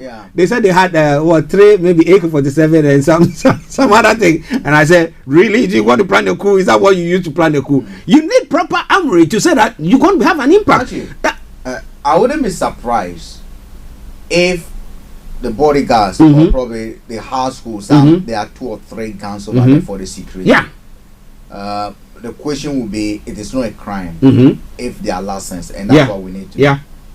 But I'll consider Sunday as one of the most stupid and foolish men that ever lived, who will consider leading a group of people and will be holding arms and holding them in his official residence. If they say he's holding arms official, then he's one of the most stupid leaders that has ever lived. But it's obvious that is where it is. Actually, it doesn't make sense to me. Where I live, I'm buying guns to cause trouble, and you want me to, knowing that is a target. It's a stupid person, because what I would do tactically will be able to locate the arm somewhere, so that when I am attacked, they can come and fight me out. So it doesn't. Actually, let's. Now, what about this traditional? What do you call it? The charms. The charms. Actually, I don't have a problem. People must believe in something. I've always said, those who do not believe in anything by themselves are dead. You must always believe in something. Whether some will say, "Oh, believe in universe, we believe in nature, we believe in heaven," whatever. Still, you believe in something. Some will say you believe in the Bible. Some will say, even when you walk out and you plan that you're going to come back, you believe you will come back. He said, "That's why something. You must have something." So at the end of the day, if he says, "Look, I mean, he is protected by charms and other things," granted, that's why he believes in. I give him that. But the fact is that the Constitution guarantees freedom of religion, and if that is part of his religion, then so be it. I mean, I even want to see a day when in court you want to swear like they would have sworn in the Bible, when you say, "No, I want to swear on talisman." Because that's what I believe in. I want to swear on Quran, because we cannot have a situation where we have consistently engineered and neglected those who do not believe in what we believe in. Because I'm a Christian, everybody must be Christian. And because I'm a Muslim, everybody must be a Muslim. Because our culture are occupied mostly by Muslims and Christians, and therefore when you come, we've made provision for only those two religions. Only those 2 religions to be taught. But meanwhile, when we go to parties and that, we have traditional pray and other things. So for me, at the end of the day, if that's what he believes in, so be it. But the fact that the soldiers or the DSS are parading his outfit, the clothing, that maybe, you know, that they have batakaris or stuff like that with that, and say, "This is what my parading that as evidence that, oh, this man is," and I'm saying that is stupid. I mean, it tells you that when you're looking for evidence, sometimes you are pressed to incriminate someone. You try to look for whatever you can to display out. And like we said, there are 100,000 of people who will buy into that and celebrate them. Yes, they've done well.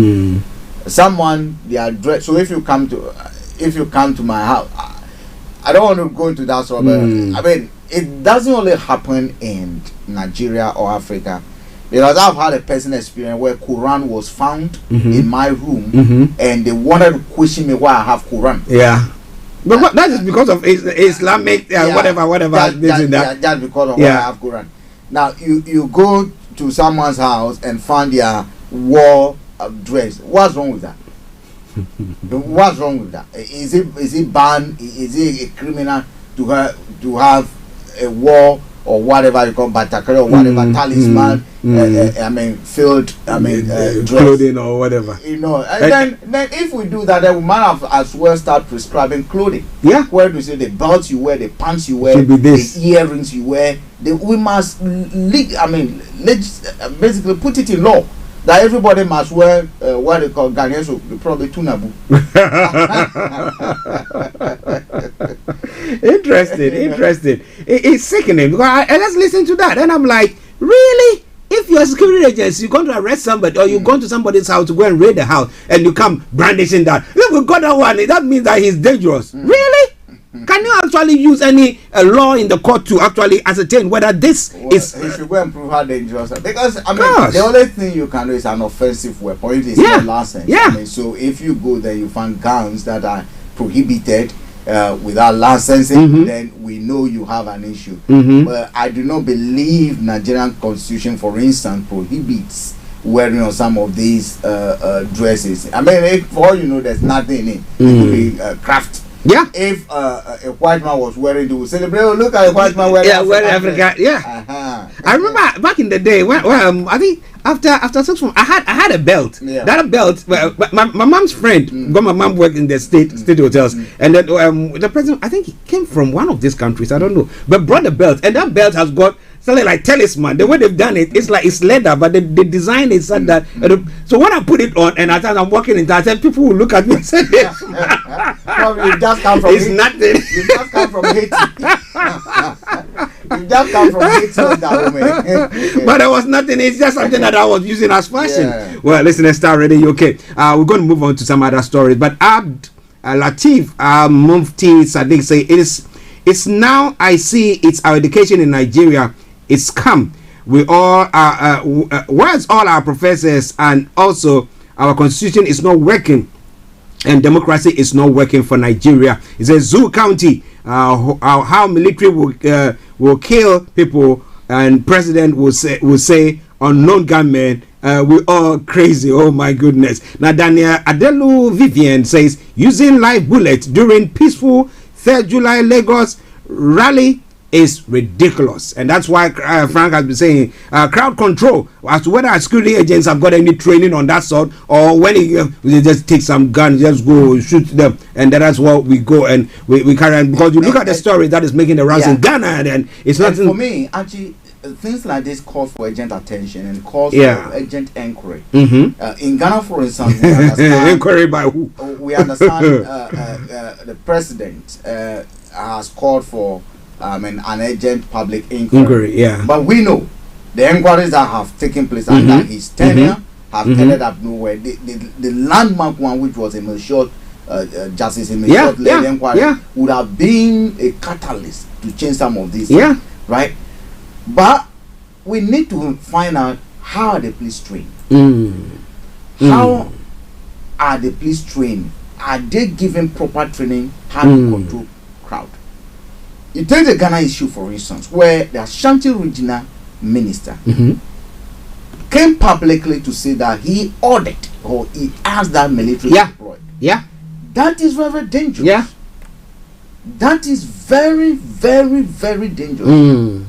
Actually, because we know the chain of command. You are the regional security coordinator. You are the chairman of the what do you call it? You are the chairman of the national regional security council. But when it comes to crowd control and when it comes to see, we are in a civil and a civilian government, right? The police have the first and primary responsibility to control, and the police will have to first and foremost call for what they call backup from neighboring police. If that is not enough, before they even get the regional involved, and then because we're moving from district level to the region, then the IGP then will have to be working closely with the minister in charge of interior, minister for interior, for them to be looking at deploying a specialized force. With the police has. The police is supposed to have that.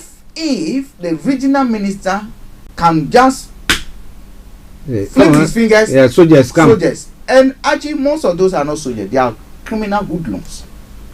that have been clothed in police and military uniforms. And these are the people drawn from Delta forces, invisible forces, drawn into the national security and national army just for pay.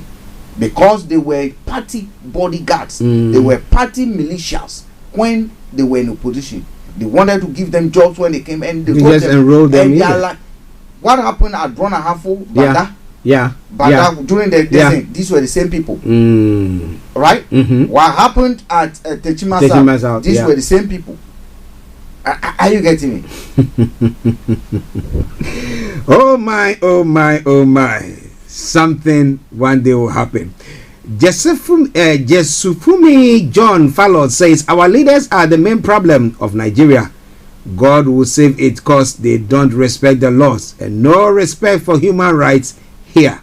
Okay, let your comments continue to come in. It is Starr Radio UK. There's a major incident happening in Ghana. Is it a fire? The fire. Yes, and I was going to say, Mercy. Yeah. Mercy, thank you very much. She just sent that to us as well. And the sad story is that initially the fire, the fire station is that close to one of the fire, Kimbu. Yeah. I mean, Kimbu. In the central part of Accra, they didn't have water initially. This again calls for auditing of, the people we pay. Yeah. Because we cannot pay firemen and for them to come and give excuses that they didn't have water in their tank. The other time they arrived at another scene, and actually there was no water in the tank. There was another occasion they have to take a taxi to a fire scene. A taxi? Did the taxi have a water tank on it? Oh, interesting. African leaders. We are sick. That's what somebody said. He said we are very, very sick. Well, it is Starr Radio UK. It is your favorite African and Caribbean radio station in London. 12:21 the time, the morning show. At 12:45 exactly, we'll be having HRH Linda Palian joining us all the way from Cyprus, where fire towards engulfed some villages there. We'll be asking some questions about that before she brings us Career 101. But for now, in the next 23 minutes, let's look at some of the other stories making the rounds in other parts of the world. And quickly, now, Boris Johnson to set out England's final COVID lockdown easing. I mean, saying that, look, with the number of people who are vaccinated and everything that has gone on, now each one for himself, you have to decide on your own whether you want to put on a mask or whatever you want to do. Do you think that's a good call? Actually, let's hope that announcement is made. At the end of the day, look, you can take the camel to the riverside. You cannot force them to drink water. Yeah. You can bring vaccine to us, but you cannot force her to take vaccines. So if I can't force you to take vaccine, doesn't mean the river should not stop. Of course, should stop flowing. Yeah. So it's totally up to you. Okay. I think it's a good decision that is being made. The evidence so far suggests that there's a clear improvement, and we've seen statistically that the number of people who get infected compared to the number of people who go to hospital and therefore die, some of them end up dying, is very, very minimal. Okay. So the infection rates are going up, and it will go up again. But the vaccines are actually succeeding breaking that direct link that we saw somewhere last year between infection rates and hospitalization and then death rates. So that for me is good news. It's a good time to start doing what we need to do. But would you, my wife asked me the question. I'll read the comments. Those who have sent comments, please, my apologies. She was asking me, would I put a mask when I go to places like you go to the shop where you have people already doing the social distancing, and so people were not. You go, people are just said, would I put on a mask? And I was like, I will put on my look. Whatever we can do as an individuals, if it is 0.1% that it lowers the risk. These are risk mitigation measures that we put in place. Washing your hands was a risk mitigation measure. 2 meter distance was a risk mitigation measure. Wearing of the mask, not 100% safe, because research shows that unless you're wearing the M93, N95 mask, which protects you very well. Viruses can still pass, but at least it should it protects you a little bit. Actually, anything that as individuals we can do to reduce the risk, even if it is 0.1%, is still a risk that is something that you've done. Will I continue to wear the mask in public? Yes, I will continue. Okay. Now, if I get to supermarket, this is what I do. I take tissue. Before I throw the basket, I need to wipe it clean. And I don't think I'm going to stop. There are certain things I don't think I will stop. Shaking, I don't think I'm going to be shaking people for a very long time to come. Now there's a new way of shaking. You just do that. It's exercise as well, you know. Well, listen to Starr Radio UK, your favorite African and Caribbean radio station in London. And then Miss Susie says, please help us in Nigeria. We are here. That's why we want you to listen to us, and we all add our voice together, and we are able to push the agenda forward. Now, Abdul Latif saying that in conjunction with what you said, he said it's not that we are only sick, we are in coma. He said, you said African leaders. I said, no, it's not that we are sick. We are in proper coma. Well, so it is already. But actually, you see, I understand the leaders, but we know leadership might set direction, but individuals too, we need to do a lot more. I watched a video today, and that is Nigeria. I'll see if I'll get a video to you, and I will tell you what I thought about it, why I think that individuals will also up our games. Look, this a Nigerian, I think, gutter or something that was being constructed somewhere. And actually, if you look at the work that was done over there, I tell you what. Shabby. I don't know. The shabby is over praising it. Oh wow! I'm telling you. Let's continue. I'll try and bring that video, and our listeners will have a look at it. I believe it's in Nigeria, and I asked myself how. But you see, you look at that thing, and you look at President Buhari, Akufo-Addo, or whatever will be involved in doing that directly. They not do that directly. No. But the chain of command, what might have happened before that work gets to that stage, is what causes the problem, and that's where leadership again comes in. Procurement. So if I'm going to construct a gather, and 40% of the contract sum has to be paid back to party food soldiers or to the presidency, then I am forced to do a shoddy job. If a contract is to be awarded and I have to give it to girlfriends and family and boyfriends and cronies and families, then they have no responsibility towards the quality because they know they will not be held accountable. If I have to give contract to party food soldiers or my cronies, family and friends, just because they are family and friends, not based on their competence and merit, then you expect some of these works to be done. While we're talking about the fire service not having water, the president cannot come and pour water. No. A leadership over there. But the question again is, now that we know there's fire, there's no water, what is the leadership, the appointing authority, going to do about it? The board of the fire district should be resigning now and block. For where? That is how leadership affects change, because if you do that and the cause is as a direct result of water not being in the hydrant or not being this thing, the next people to be appointed will put their thinking caps on. I agree with you 100%. Okay, so that we do not become we're going to feast our parties in power, and therefore it's not NC, no contribution, no job. This is look, you don't have to contribute by your job. Are you getting me? So we just tell you are appointed and just go and take. We are appointed and go and take. Just like the way Saumia could say, look, when they declare the result, run and take your positions. You know? Oh God, have mercy on us. It is Starr Radio UK. Deji Akinsola says, this is not a joke. Africa, we need special youth full of wisdom, knowledge and understanding to specialize the wrong foundation and to rebuild it back. only youth can do this, not the old people. So he's thinking that, look, the old people have done theirs. Whatever their mindset is, it's difficult to change it. But upcoming ones, let us change our mind. Let us have that mind that we want to better ourselves. But the youth are willing, and because what you see again is that most of these people are in power because of the youth. The youth propel them. Most of these shootings is done by people who classify themselves as youth. Most of the police officers that go to fund some of these are within the age bracket of 30, 20 to 50. That will fall within that bracket. So you ask them, are they thinking? Are they thinking? Are you getting me? Are they thinking right?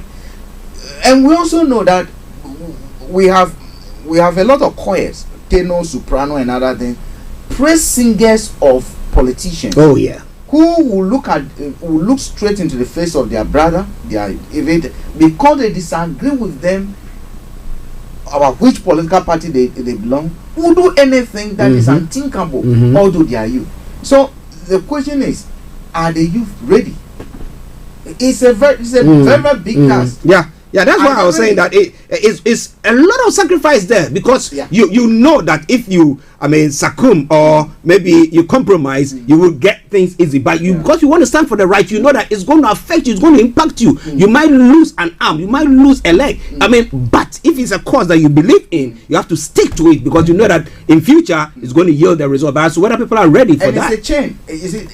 There's a chain that we are basically in chain. The whole generation is a chain. I look at it as a generational change. Yeah. And what then happens is that, okay, if you take an abusive household, and especially in our traditional settings where the man, where those who or probably take a housewife who doesn't do anything, and basically all he does is change the bed and this and the man is the income, this and other thing.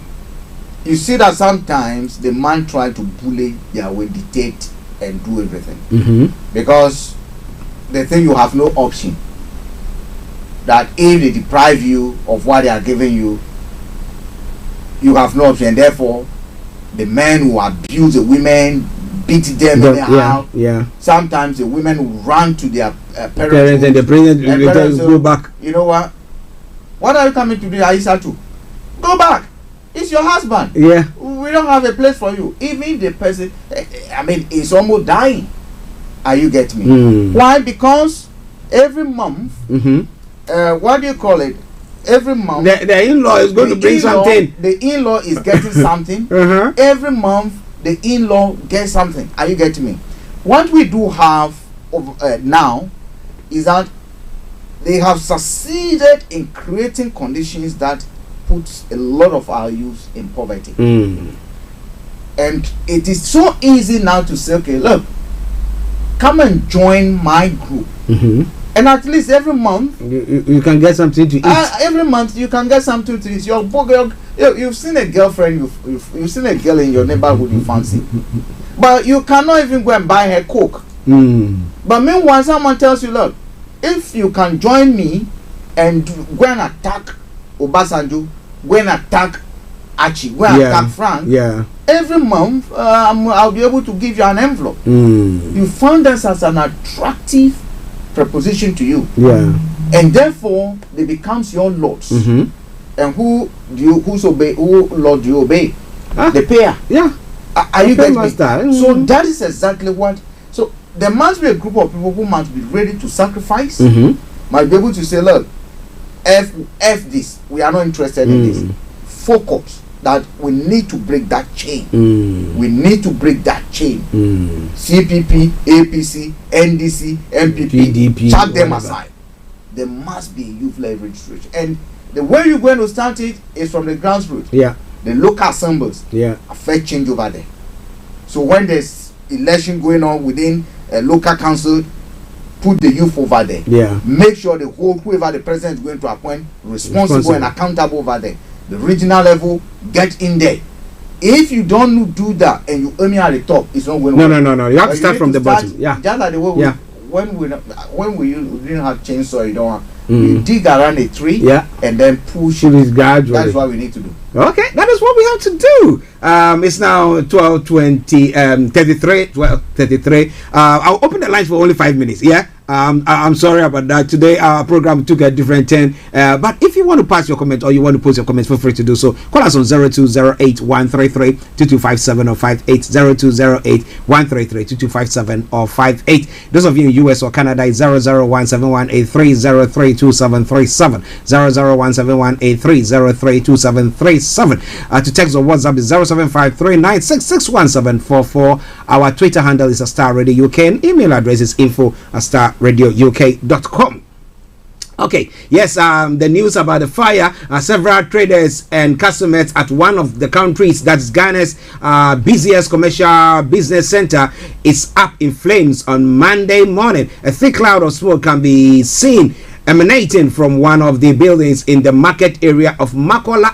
Saxophonist Steve Beddy reported in a Facebook post showing the market in a blaze as he called for efforts by the fire service to come to the aid to douse the inferno. As whether they've been able to do that or not, that is another thing. It's still going on. It's massive because I could see the smoke, and it's a massive one. And that's an area that the shops are very. It's a very close. I just pray that there are no casualties. I just pray that there are no casualties because it's a huge flame. You can see the fireball. The video I'm receiving whilst we're on air now, I mean, is something that is troubling and disturbing. Interestingly enough, the fire tanks I can see over there, and the water. I don't know. I think that's right. There should be water hydrants there so that when the fire service even get, because it's just near where the fire service people are. You know that the tanks they even have, the hydrant, the tanks, the fire tanks they have, the ladders are not taught. You know, we've been talking. We're talking about that. When Job 600, they had a problem there. From what I can see from the videos I've just, you see, the fire is up. Then they are down there, and the water cannot even get to that. Okay. Ola Balogun says the government of Nigeria has no idea what democracy is, and that is why they hate peaceful rally. Well, I always say that the kind of democracy that we are practicing, we turn it this way, this side. Yes, when it's me, no, we just go on with it. But who knows? Let your comments continue to come through. Let's look at this story, final story, before we bring the program to a close. This is the Seawind by Asante Apietu, who was a former IGP of a Net2 presenter. You remember Net2 presenter? That is Kofi Annan. The story says the former Inspector General of Police, David Asante Apietu, has sued Justice Kweku Annan, host of the seat of Net2 Television, for defamation. Mr. Asante Apietu is asking the court for damages costs, including lawyers' fees over defamatory comments made by Mr. Annan in June 16, 2021, broadcast where he adverse injured his reputation as well as non-retired IGP of Ghana and a forensic specialist. According to the statement of claim, Mr. Annan in the broadcast suggested that the IGP is a fence for criminals in Nigeria and Ghana, harbors as well as works in cahoots with criminals and is on the payroll to top criminals in Ghana. Actually, I listened to that broadcast. Someone sent me the video. Look, if I sit here and make comments that I have no evidence of, I must be ready to be called to question. And I applaud the former IGP for the path he's choosing. We cannot, because Kweku Annan, I have a personal case against him. And very soon we might head to court because he and Canada Japan on air, and I have the video, I have the images and everything, accusing somebody, accuse a friend of mine of something, publishing her image. Meanwhile, it's not her at all. And every comment, everything that they said was false. Okay? Now, this happened a few days ago after that robbery of the bullion van. Okay. Oh, it's quite recent then. It's a quite recent. This is in June. Okay.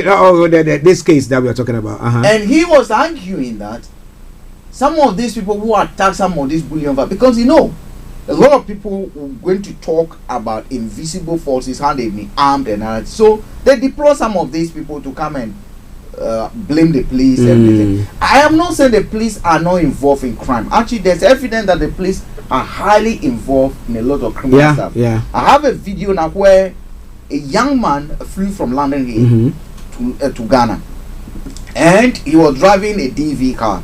The police stopped him. They were trying to extort money from him, a bit of scuffle and other things. And Linda, I know you're online. 1 minute. Then the police picked the phone and called some people. Yeah. Actually, if the police pick a phone and call, what do you think they would do? They would have, ordinarily, me and you would have thought that they are calling for a backup. Yeah. Do you know what happened? What happened? The police called for a backup from 8 people. They came with 4 motorbikes, and these were criminals with guns behind them, civilians, body-built Zongo boys. Oh wow! That the police called. Actually, this is a truth. The boys in London here. The police called for these people to come and deal with this guy at the barrier. Oh wow! Unfortunately for the police, the boy they are dealing with is a street boy. Oh, okay. The boy grew up within the criminal enterprise of that slum. When they came and they saw the guy, say, hey, they said, Whistler, are you the one? They said, oh, boss. So they went to the place and said, look, this is our master. We will not wake. Oh man, are you getting me? Assuming you were the one, I was the one. They would have linked you, or they would have taken your car. Yeah. They would have killed you. Yeah. And do you know who would have done it? The police that were supposed to protect you. Is that not the same thing that happened in Nigeria? Yeah. That little. Yeah. I don't know what is between Ghana and Nigeria. We are brothers. Brothers in crime. Habib Sani is asking the question. He said the fire people. He's asking a question about Ghana. He said the fire people don't have water. Are they selling water for them? What is the purpose? What are they collecting? They're collecting salary for? That's a good question. Or there's some chemical that they're supposed to buy, but government don't give them the money to buy those chemicals. Because by standard practice, fire engines are supposed to be filled with water. Yeah. Stationed. Yeah. So before you move, so there must be no occasion that a fire tank runs to this thing and there's no water. If there's no water in it at all, it will be that after you've used whatever is in there, you run out. There must be a fire hydrant somewhere too. Yeah. But to drive to the scene, open there's no fire, it means that station, the person over there, the boss over there should not have his salary. Now, interestingly, this individual, the boss there, is supposed to know every point where the fire hydrants. Actually, we are talking about even the one that is parked there. There's no water. You're talking about hydrant. Actually, hey. why do you want to make our one difficult? The one which is, that's why if you see police fire people over there, once they go to an incident and they are coming back, the first thing they do, they go to the nearest fire water hydrant and filled up before they park. You operationally you cannot park without that's why they sit there, they place, they do whatever. All they wait for alarm, they jump in. They are not looking for this thing.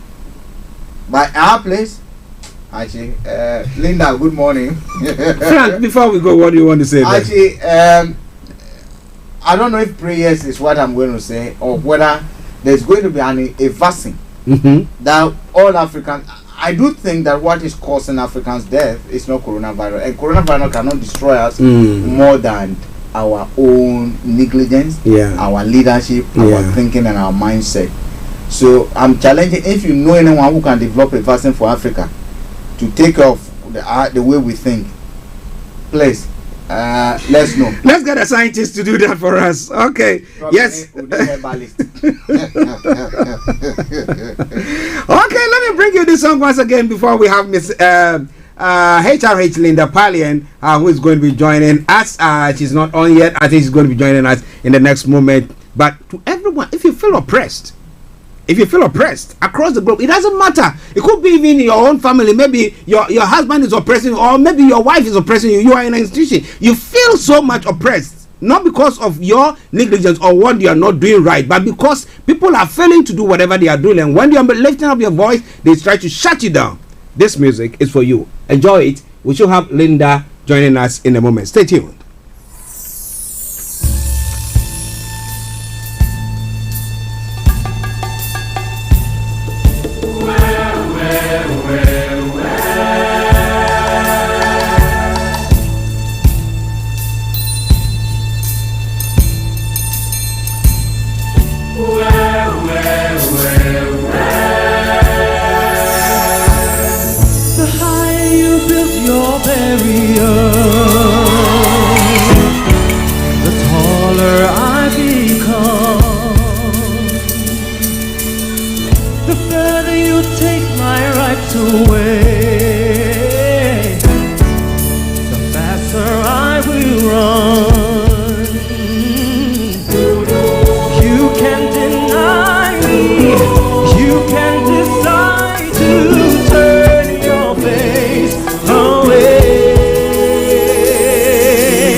Yes, something inside so strong. I know that I can make it. But you know what? If you are not listening to us during this program and you are not joining us, this is the time that you have to call your friends and their loved ones to join in, because I've got with me my own HRH, the one who guides us. Because say money makes the world go round. Okay? And if you want to get that, you need knowledge, you need power, you need the direction to do so. And we've got the one who is able to help us on that front. And it's no other person but HRH Linda Pallian, all the way in Cyprus. And let me say, Linda, good afternoon to you. Good afternoon. How are you? You're doing very, very well. And you? Yeah, fantastic. Great. Thank you so much. Great. How was your weekend? It's been fairly eventful.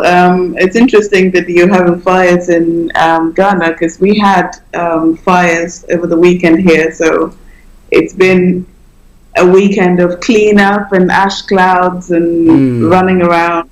Yeah. But has that fire been doused? I mean, the one in your... Yes. So that happened on Saturday. Okay. But it's the biggest fire ever. And we had some international help, so that was good, from Greece and Israel. Then that was quite a big fire there. Listeners, Starr Radio UK, your favorite African and Caribbean radio station in London. HRH Linda Pallian here on Career 101. So what are we looking at today? Today we're looking at multiple interests, how to classify your multiple interests and how to make sure that what you're going into is profitable for you, how to negotiate a viable business. Okay. Multiple interest classification. All right then. Let's now hear from the HRH herself. So what is, how will you define multiple interests? So multiple interests is because we're all multi-talented people. Naturally, we have things that we think, oh my God, this would make a great career. I can do this all day. You know, or I'm good at hockey, I'm good at tennis, and I've studied accounting and I could do that. And you sort of have different pockets of interests that you could build, which are all good basis for building a career. And how do you choose the right one for you? Because more often than not, a lot of people fall into, well, I'll just copy what somebody else has done, or find whichever gives me a job first. But if you're categorizing it and you're making sure that actually this is the right career for you, we'll prioritize it and we'll categorize it and then apply it. And then you can be sure that you've done your due diligence before embarking on a given career. Wow. Okay, unleash the rest onto us. I love that terminology, actually. So this really, multiple interest applies to people that are considering a career change, considering going into a career in the first place. So you might be early careers and thinking of starting out, or changing. Thanks to the pandemic, you might want to start a side hustle or make your side hustle your main hustle. So how do we make sure that it's a profitable venture for you, or the right venture for you? Okay. So we'll start with prioritizing the interest, and then we'll go into how to apply it into your career. Okay. So the first thing I do, and this is a practical session, so if you're listening and you're interested, I want you to get a pen and paper ready and sort of take notes as we go, and think about your interests as well and how this applies to you. Maybe you want to sing in the choir, maybe you want to make bags, maybe you're making necklaces, whatever it is. How do you categorize it and choose the one to focus on and make a success out of it? So the first thing is to, one, list everything down, list all the interests you've got. So what could you possibly do as a career?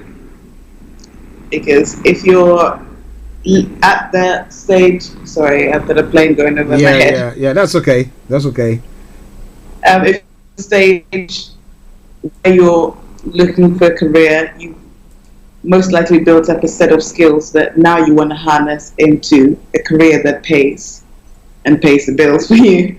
So first, list all of them down. What could you possibly do? Import, export, you might have connections. List all of that down. Everything that comes into your head as an idea to do. And then if you're currently doing some of them, the second step is to write the percentage of time you currently spend on each. So we all know these super ambitious people, and hopefully you're one of them, but that have a time job and they have their side hustle on the side, and they're probably doing business deals here on the side. So I want you to write down the percentage of time you spend on it. So maybe on the weekends, I'm selling mobile phones or used clothes or whatever it is. The word "ofos" came into mind, which I have. And if you go into school part-time, write the percentage of time. If your time as a whole, 7 days a week, is 100%, how much time do you spend on doing this particular activity, doing this other hobby that could be a career? Rate them in terms of how much time you spend on it. And then the third thing to do to prioritize it is have a third column. So the first column is the list of interests. The second column is the current time that you spend on it now. The third column is how much time you would like to spend on it in an ideal world. How much time you would love to spend on it. And then let's have a fourth column, and you rank each interest in terms of priority for you right now. Rank each interest in terms of priority for you right now. And I tell you, this exercise has been super helpful, especially for me when I was transitioning into my own business, but also working as well and trying to find more time to dedicate into building a business on the side. So again, if this is you, it would be really helpful to see how much time are you spending. And you might realize, I'm not spending enough time on this at all, and I want to go into this. And then you will rearrange your time to spend more time on it. Or I'm spending too much time at work, and it's not on the fourth column, it's not my priority right now. So then you might reduce your hours so you can spend much more time on this other interest that you're working on. So those are the 4 steps to prioritize these interests that you have that could become a career for you. So we'll go over that again. Write down the list of interests in one column. The second column, write down how much time you currently spend on it in terms of percentage. The third column, how much time you ideally like to spend on it in terms of percentage. And then the fourth column is how much of a priority is it for you right now. And remember, all of these are priorities for you, which is why they're here. So we just need to look at this point in time, given the resources you have, given the responsibilities you have, make it super realistic for you as possible. You might want to be to start training as a pilot. If you don't have the resources right now, then it's not too much of a priority for you right now. Or if it is, then we've got to look at a way to afford that to start the training there. So those are the 4 steps to prioritizing the interests. And then once we've done that, I want you to take each interest and let's look at one. Let's look at the highest priority for you right now. And let's say, for example, it's developing yourself into a musician. You've identified that rather than doing all the property investment you're doing, or rather than working part-time with your dad, you would rather look into music and developing your music. So then let's look at how we can apply that to make sure that it's going to be a profitable venture for you. Because some things are great ideas to have. I think I've used the example on the show that you can do, I don't know, football underwater. If there's no interest, then no one's going to pay you money to teach them how to play football whilst diving. So that won't be a viable business to go into. So now we'll look at how to apply these interests. So this is the step 2. We've done prioritizing it. We're applying it. Step 2. So from the top interests you've identified, I want you to see possible combinations. Where can you combine it to make a niche for you? So maybe you can be a singing real estate person. And perhaps when you're showing people houses, you have a live band there and put on a show for them. That would make it different. Who would want to house with you?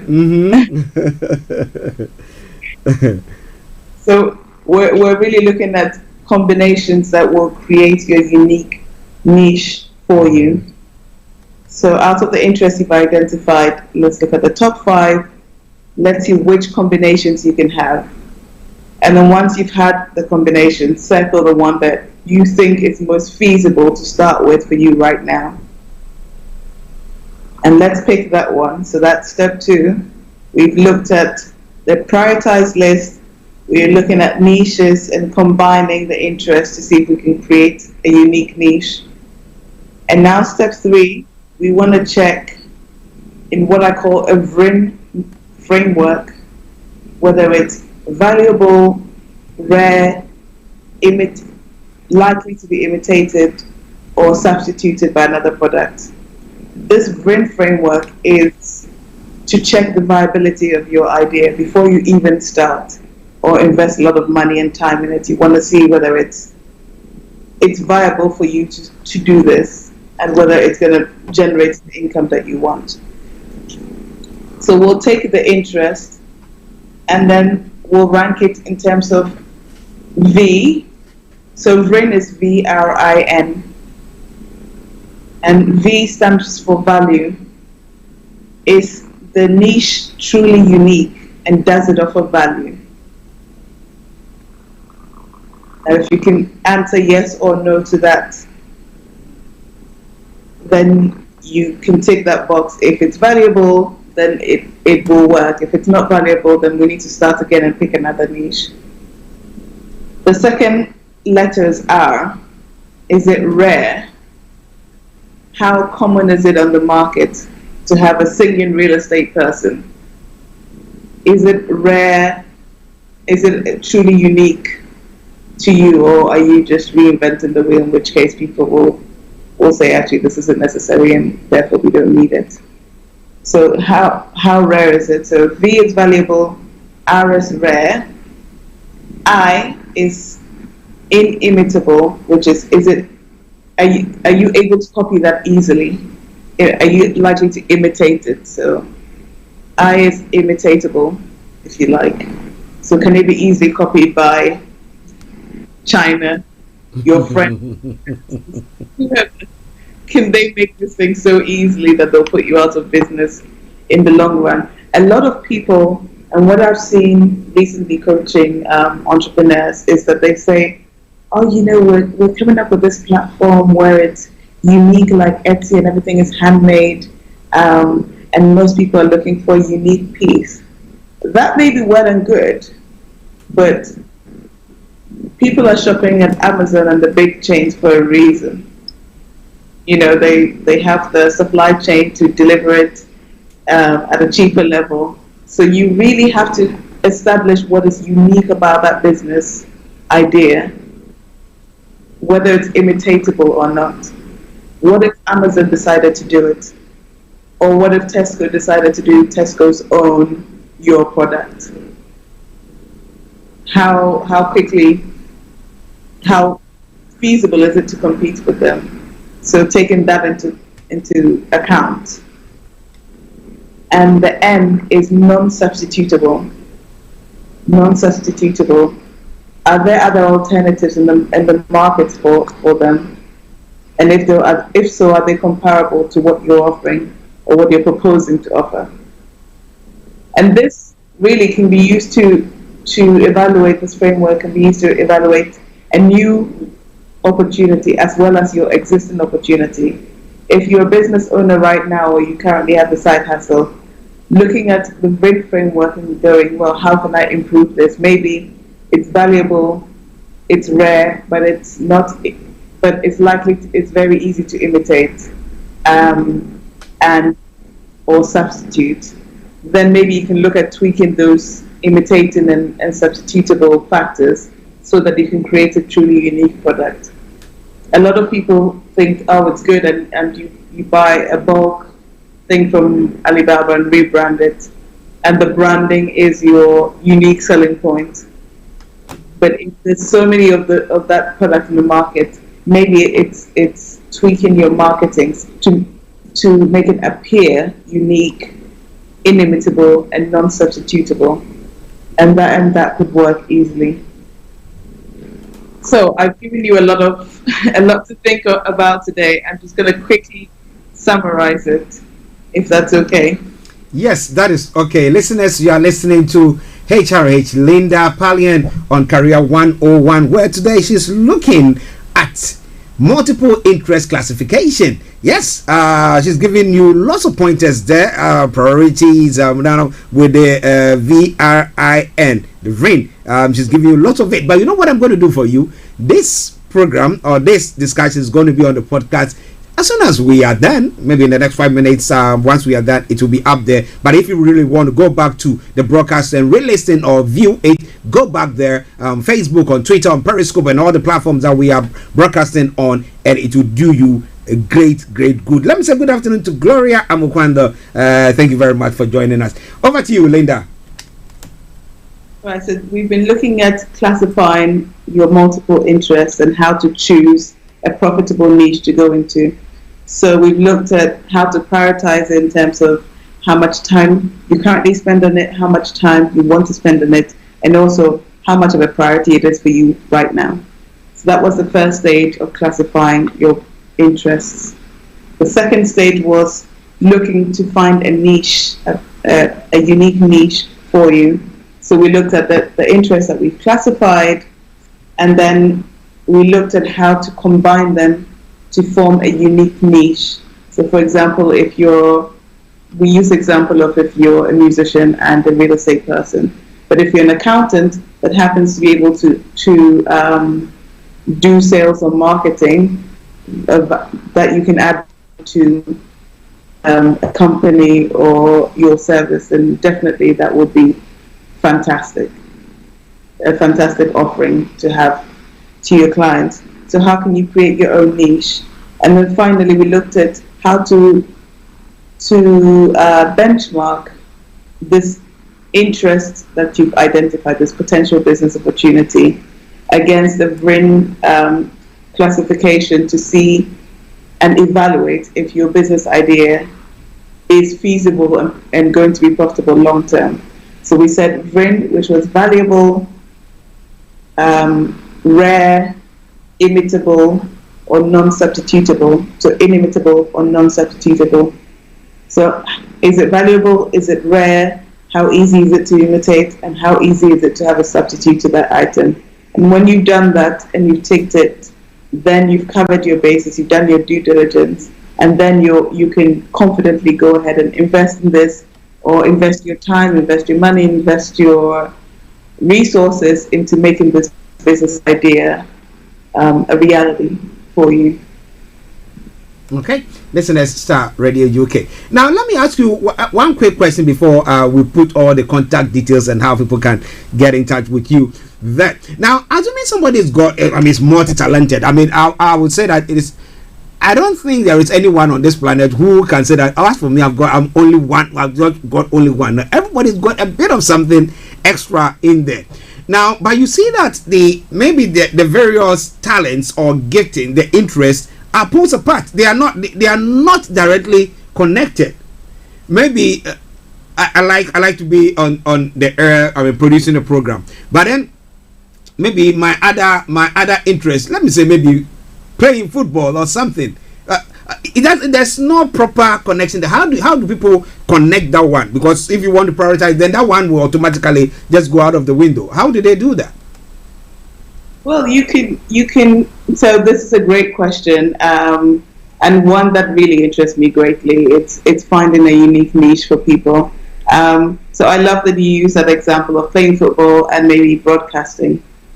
Could you combine that to broadcast about football, or play football and then make a commentary about it? And actually, that could be a niche for you where maybe you're critiquing football and not just your games as well, but other people's games. And because you're talented at both areas and you have a genuine interest in both areas, you're the best person to do it rather than somebody who is just good at broadcasting but has no interest in football.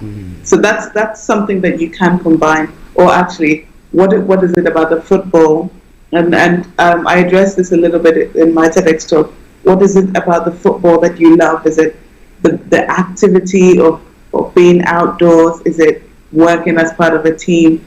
Is it the health and wellness aspect of it? If you dig deeper into each interest to find exactly what it is about the interest that you like, and that then becomes your underlying talent, which you can link. So if it's communicating with people, with football, you're working with a team and you're working as part of a team. In the studio, you'll be working with your producer and the listeners working as part of a team. So then you can link those talents together and go, well, actually, if I was going to look for a job, or if I was going to specialize in something, it would have to be part of a team, working with people, maybe doing something that is probably health related or football specific. Okay, listeners, I hope that you heard that response, and if that does not convince you or direct you, then I don't know what kind of planet that you find yourself on, because I told you I've got the one to deliver, and that is HRH Linda Pallian for you. So she's going to put her contact details across, and then if you have any challenge in any area, pertaining to your career. Maybe even you've not been able to write your CV. I mean, you are now up and coming, you just thinking of completing uni or whatever. You're not sure which way or which path to chart. Now, make sure you get in touch with her. She's got books that she's written on various issues pertaining to your career, and she's going to put all those information across, and I want you to listen to her because it will help you greatly. Linda, I think I've lost your picture there, but okay, your image. So go on, I can hear you. Over to you. Oh wait, I think you definitely have lost me. Yes, so I'm back. Can you see me now? Not yet.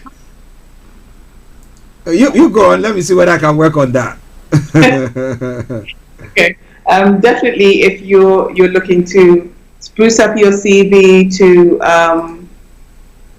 to shape up your career, or to figure out how to carve a long-lasting and profitable career for you, definitely get in touch. You can contact me via my website, lindapallion.com or mycheerlinda.com. And certainly we can look at working at this together. As Archie said, I have a couple of books, and actually I've been working from one of these books today, which is the career workbook. I don't know if you can see it. And in the workbook, it shows you how to prioritize your interests. It has the list of activities there. This book you can take to an interview, to a meeting, and it's everything you need to answer to build a profitable career for you, as well as Career Success, which is a textbook. And I call it a textbook because it's more of a textbook. It's a big book, but it shows you everything to do with your career in terms of networking, social media, branding yourself, creating your profile, your CV as well. Honestly, this has more advice about CV than you would ever get from a single page online, and building a career that suits you. So definitely the Career Success book is one to get as well. These are all available on Amazon, Amazon.com, Amazon.uk, EU, and wherever you are, your local Amazon, as well as the original How to Career Guide as well. That's going to help you with picking the right career for you. So I'm on social media, Linda Pallion, on Instagram, Facebook, and LinkedIn, and also at My Cheer Linda. Definitely reach out to me with your career questions. Let me know how your career is going. If you found this multiple interesting and you've done this exercise, I would love a screenshot of what you've done, what the notes you took, and just engage with me. I'd love to hear from you. Okay. Lady, let me say thank you very much for this wonderful time with you. My pleasure. Thanks for having me. You're welcome. Yeah. Regards to Mr. Pallion. Will do. Okay. Right then.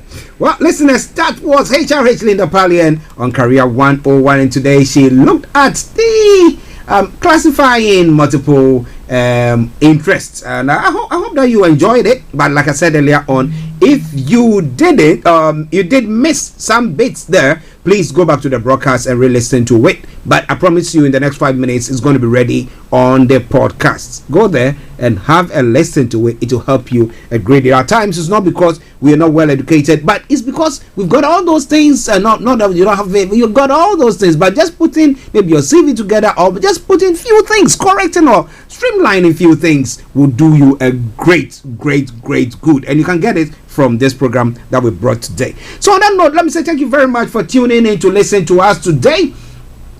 This afternoon, exactly at 5 o'clock, we'll be bringing you the On Point Show with Regina Enima. Regina Enima, the On Point Show with Regina Enima, and it will be followed at 7 o'clock by the Diva Show, and all roads will lead to the Conscious Reggae Time on Starr Radio UK. So make a date there as well. But this is where I bring the program to a close for today. I'm gonna be leaving you, but of course with this music that I started with, and that is Something Inside So Strong. Don't let anybody put you down. Don't let anyone, none, even not yourself, know that whatever, no matter the challenges, the higher they come, the higher they will fall. So the faster they come, the faster they will also fall. And when they build the walls so high that you think that you cannot succumb it, I can tell you that you will grow taller to succumb all, to overcome all that. Okay, so on that note, let me say thank you very much for tuning in to join us. All of you who are on Facebook, I cannot mention your names. You are numerous of you. I say God bless you until I come your way tomorrow morning once again with another edition of the morning show. It's me, Archie, and Mr. Frank Davis, Olaimi Koiki, and HRH Linda Palia saying have a top of the day. Bye bye for now.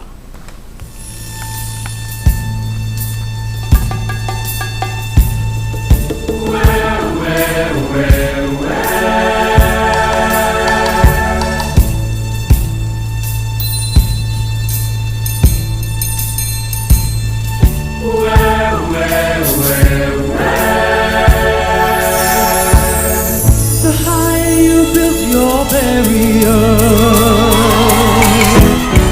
the taller I become.